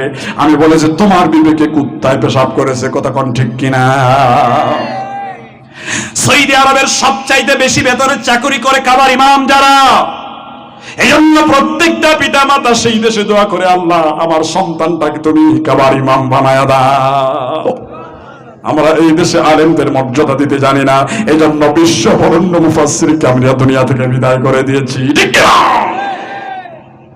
সম্মানিত ভাইরা আমার, জাবেরের স্ত্রীর কাছে জাবের খবরটা পৌঁছায় দিল। ওই স্ত্রী, বিশ্বনবী বলে দিয়েছেন, তোর আটা শেষ হবে না, আল্লাহ বরকত দিয়ে দেবে। রুটি বানাতে বানাতে রুটির স্তূপ হয়ে গেল। বিশ্বনবীর সামনে গোস্ত রুটি পরিবেশন করে দেওয়া হলো। আল্লাহ নবীকে বলে, যাবে রে, বিসমিল্লাহ বলে বন্টন শুরু করে দাও, কারণ বিসমিল্লাহ আছে যেখানে বরকত আছে সেখানে। হযরতে জাবের বিসমিল্লাহ বলে রুটি আর গোস্ত বন্টন শুরু করে দিলেন। হযরতে জাবের বলেন, ওয়াল্লাযী নাফসি বিয়াদিহি, ওই আল্লাহর কসম করে বলি যার হাতে আমার জীবন, গোস্ত আর রুটিগুলি বন্টন করতে করতে করতে করতে সব সাহাবীগুলি পেট ভর্তি করে খাবার পরেও গোস্তের বাটি আর রুটির বাটির দিকে তাকায় দেখলাম একটা গোস্ত আর একটা রুটিও যেন কমে যায় নাই। এটা রাহমাতুল লিল আলামিনের মুজিজা। আল্লাহ পাক যুগে যুগে পরীক্ষা করেছেন ক্ষুধার যন্ত্রণা দিয়ে। ওয়া নাকুসিম মিনাল আমওয়াল, মাল নষ্ট করে অতিবৃষ্টি, অনাবৃষ্টি, টর্নেডো, সাইক্লোন, হারিকেন, ঘূর্ণিঝড়, এগুলি আছে নাকি না? এগুলি হলে ফসল নষ্ট হয় নাকি হয় না? আল্লাহ নষ্ট করে ইমানদারদের পরীক্ষা করেন। আবার ইমানের পথে চলতে গিয়ে মিথ্যা মামলা খাইয়া ফসল তো দূরের কথা, তার টাকা পর্যন্ত শেষ হয়ে যায়। কথা কয় নাকি, ঠিক কিনা? তাহলে মাল নষ্ট করার মাধ্যমে আল্লাহ ইমানদারদেরকে পরীক্ষা নেন, কিন্তু ইমানদাররা কখনো নিরাশ হয় না। আমরা ইব্রাহিমের সন্তান। কথা কয় ঠিক কিনা? ওয়াল আনফুস, জান নেওয়ার মাধ্যমে আল্লাহ পরীক্ষা করেন। ওয়াস সামারাত, সামারাতের ব্যাখ্যা মুফাসসিররা করেছেন। আল্লাহর নবী যখন মেরাজের সপ্তম আসমানে যান, তিনি দেখলেন ইব্রাহিম নবীর চতুর্দিকে ছোট্ট ছোট্ট বাচ্চারা খেলাধুলা করছে। বিশ্বনবী হযরত জিবরিলকে ডেকে বলে, জিবরাইল, এই ছোট্ট বাচ্চারা কারা? হযরত জিবরিল ডেকে বলে, এরা হলো তারা যারা ছোটবেলায় নাবালিগ অবস্থায় দুনিয়া থেকে বিদায় নিয়ে এসেছে। এদেরকে আল্লাহ সপ্তম আসমানে পাঠিয়ে দেন। কিয়ামতের দিন এর পিতামাতা যদি ধৈর্য ধারণ করতে পারে, এরা পিতামাতাকে খুঁজে খুঁজে আল্লাহর জান্নাতে নিয়ে যাবে। সুবহানাল্লাহ। আল্লাহর নবীর কোন ছেলে সন্তানকে আল্লাহ বড় হতে দেন নাই। বিশ্বনবীর আদরের সন্তান ইব্রাহিম নামের এক সন্তান আল্লাহর নবী সাহাবীদের সামনে বক্তব্য দিচ্ছিলেন। বিশ্বনবীর কানের মধ্যে কে যেন খবরটা পৌঁছায় দিল, ইয়া রাসূলুল্লাহ, ইয়া হাবিবাল্লাহ, আপনার আদরের ইব্রাহিম আর দুনিয়াতে নাই। বিশ্বনবী বক্তব্য স্টপ করে দিলেন, জলদি করে বাড়িতে চলে গেলেন। বাড়িতে যাওয়ার পরে তিনি তাকায় দেখলেন ইব্রাহিমের মা ইব্রাহিমকে একটা সাদা কাপড় দিয়া ঢেকে তার পাশে পাথর হয়ে বসে আছে। ইব্রাহিমের মা হযরত মারিয়াম তারে ঢেকে দিয়ে তার পাশে পাথরের মতো বসে আছে। আল্লাহ নবী ডেকে বলে, মারিয়া রে, আমার ইব্রাহিম কি দুনিয়াতে নাই? মারিয়া থেকে বলে, রাসূলুল্লাহ, ইব্রাহিম আল্লাহর ডাকে সাড়া দিয়ে আল্লাহর জিম্মায় চলে গেছে। মারিয়াম, ইব্রাহিমের মুখের সামনে থেকে একটু কাপড়টা সরাও, আমি তার চেহারাটা একটু দেখতে চাই। তার মুখের সামনে থেকে যখন কাপড়টা সরালেন, হাদিসের মধ্যে আসছে হযরত মারিয়া বিশ্বনবীর চোখের দিকে তাকায় দেখলেন আল্লাহর নবীর চোখের দুই কোণায় যেন পানি জমা হয়ে গেছে। পড়বে ঠিক এই মুহূর্তে হযরত মারিয়া দেখে বলে, ইয়া রাসূলুল্লাহ, ইয়া হাবিবাল্লাহ, মৃত ব্যক্তির পাশে আপনি কাঁদতে নিষেধ দিয়েছেন গো আল্লাহর নবী। আমার কলিজার টুকরা নারী যারা সন্তান দুনিয়া থেকে বিদায় হয়ে গেছে, আমার চাইতে কষ্ট পৃথিবীতে আর কেউ পায় নাই। আমি কাঁদি নাই, আমি শক্ত হয়ে বসে আছি, কিন্তু আল্লাহর নবী, আমি দেখতে পাচ্ছি আপনার চোখের দুই কোণায় যেন পানি জমা হয়ে গেছে। বিশ্বনবী ডেকে বলে, মারিয়া, মারিয়া, আমার সন্তান দুনিয়া থেকে বিদায় হয়েছে, আমি পিতা হিসাবে আমি কি কষ্ট পাবো না রে মারিয়া? মারিয়া, তুমি কাঁদিও না, তুমি যদি ধৈর্য ধারণ করতে পারো, আমি কথা দিলাম এই ইব্রাহিম কাল কিয়ামতের দিন তোমাকে সঙ্গে করে নিয়ে আল্লাহর জান্নাতে যাবে। মাঝে 10 মাস 10 দিন গর্ভে ধরিয়া করেছেন আমাদের গাহির চামড়া কাটিয়া দিলেও, গায়ের চামড়া কাটিয়া দিলেও সেই ঋণ শোধ হবে না জানি মা, সেই ঋণ শোধ হবে না জানি। কতদিন দেখি না মায়ের ওই চাঁদ মুখ, কতদিন দেখি না মায়ের ওই চাঁদ মুখ, কষ্টের হৃদয় পড়ে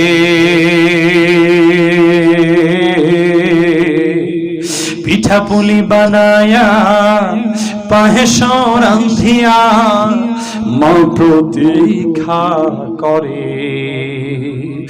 হাজারো ব্যস্ততা অবসর পাই কথা, তাই তো হয় না যাওয়া গায়ের বাড়িতে। মাঝে 10 মাস 10 দিন গর্ভে ধরিয়া করেছেন আমাদের গাহির চামড়া কাটিয়া দিলেও, গায়ের চামড়া কাটিয়া দিলেও সেই ঋণ শোধ হবে না জানি মা, সেই ঋণ শোধ হবে না জানি। মারহাবা জোরে বলে। জীবনে সম্মান চাও, ইজ্জত চাও, রিজিক বাড়াতে চাও, পিতামাতার খেদমত করো, আল্লাহ সব বাড়িয়ে দেবেন। আল্লাহ পাক বলেন, নবী হ্যাঁ এই পরীক্ষাগুলি যখন আসবে, যারা ইমানদার তাদেরকে আপনি সুসংবাদ দেন, অবশ্যই সাবিরিন, যারা ধৈর্য ধারণ করবে তাদেরকে সুসংবাদ আপনি দেন, জান্নাতের সুসংবাদ। সুবহানাল্লাহ পড়বেন না? সুতরাং আমরা বিপদ আসলে, মুসিবত আসলে, নির্যাতন আসলে আমরা কখনো নিরাশ হব না, আমরা আস্থা রাখবো কার প্রতি? জোরে বলেন তো, আরেকটু জোরে বলেন না, কার প্রতি? আল্লাহ আমাদেরকে আল্লাহর প্রতি পরিপূর্ণ আস্থা রাখার তৌফিক, যোগ্যতা, অ্যাবিলিটি দান করুন। জোরে বলেন আমিন। সম্মানিত সাতক্ষীরার ভাইরা, সাতক্ষীরার মাটি ইসলামের ঘাঁটি। এই সাতক্ষীরায় অনেক শহীদের রক্ত ঝরেছে, কথা জোরে কর ঠিক কিনা? যেই ময়দানে রক্ত ঝরে শহীদের, ওই ময়দানকে আল্লাহ ইসলামের জন্য, দ্বীনের জন্য কবুল করেন। বিশ্বনবী তাইফের ময়দানে রক্ত ঝরিয়েছেন, উহুদে দান্নান মোবারক শহীদ করেছেন। আল্লাহর নবী আমাদেরকে শিক্ষা দিয়ে গেছেন, ও আমার উম্মতেরা রে, আমি রক্ত ঝরিয়েছি, আমি তোমাদেরকে শিক্ষা দিতে চেয়েছি, আল্লাহর জমিনে আল্লাহ দ্বীন প্রতিষ্ঠা করতে হলে তোমাদের রক্ত দেওয়ার প্রয়োজন আছে। জয় কর ঠিক কিনা? আলোচনা আমাদের এই জমিনকে ইসলামের জন্য কবুল করেন, দ্বীনের জন্য কবুল করেন। সেই মাগরিবের পর থেকে নিয়ে এত রাত পর্যন্ত যে আলোচনাগুলি হয়েছে, আল্লাহ ভালো কথাগুলি আমল করার তৌফিক দেন, যেগুলি ভুল হয়েছে আল্লাহ যেন স্মৃতি থেকে মিটিয়ে দেন। আমরা বলি আমিন। রাগ করেছেন আপনারা? আল্লাহ আমাদেরকে কবুল করুন। এই ওয়াজ 2 ঘন্টার পরে তেলাওয়াত করা যায়, গলা তো এমনি শেষ। আচ্ছা আমি এক লাইন একটু শোনাই দিই, আপনারা একটু তাকবীর দেবেন, পারবেন না? ওয়াজের পরে আবার তেলাওয়াত এখন হয়। আচ্ছা এক লাইন শোনাই, একটু জোরে তাকবীর দেবেন। আর কোনো কার্যক্রম আছে নাকি আপনাদের? আমার ওয়াজের পরে ডাইরেক্ট দোয়া করবো নাকি? আর কোনো কথা নাই তো? সভাপতি দোয়ার পরে বলবেন, আগে বলবেন?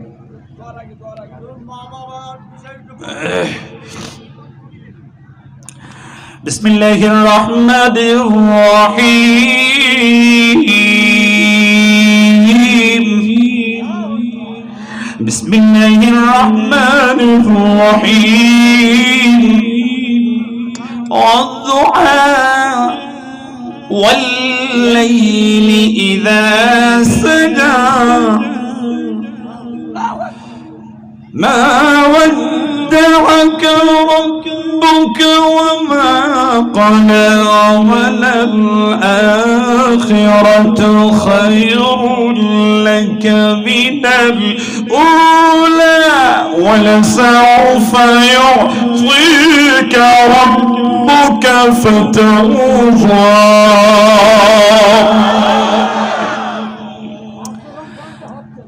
أعوذ بالله من الشيطان الرجيم. بسم الله الرحمن الرحيم.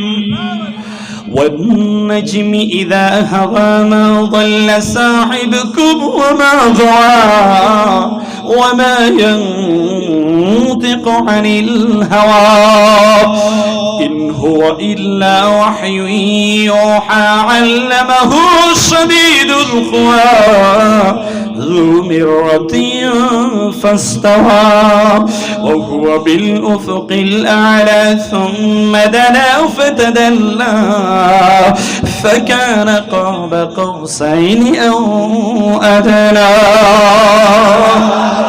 السلام عليكم ورحمة الله.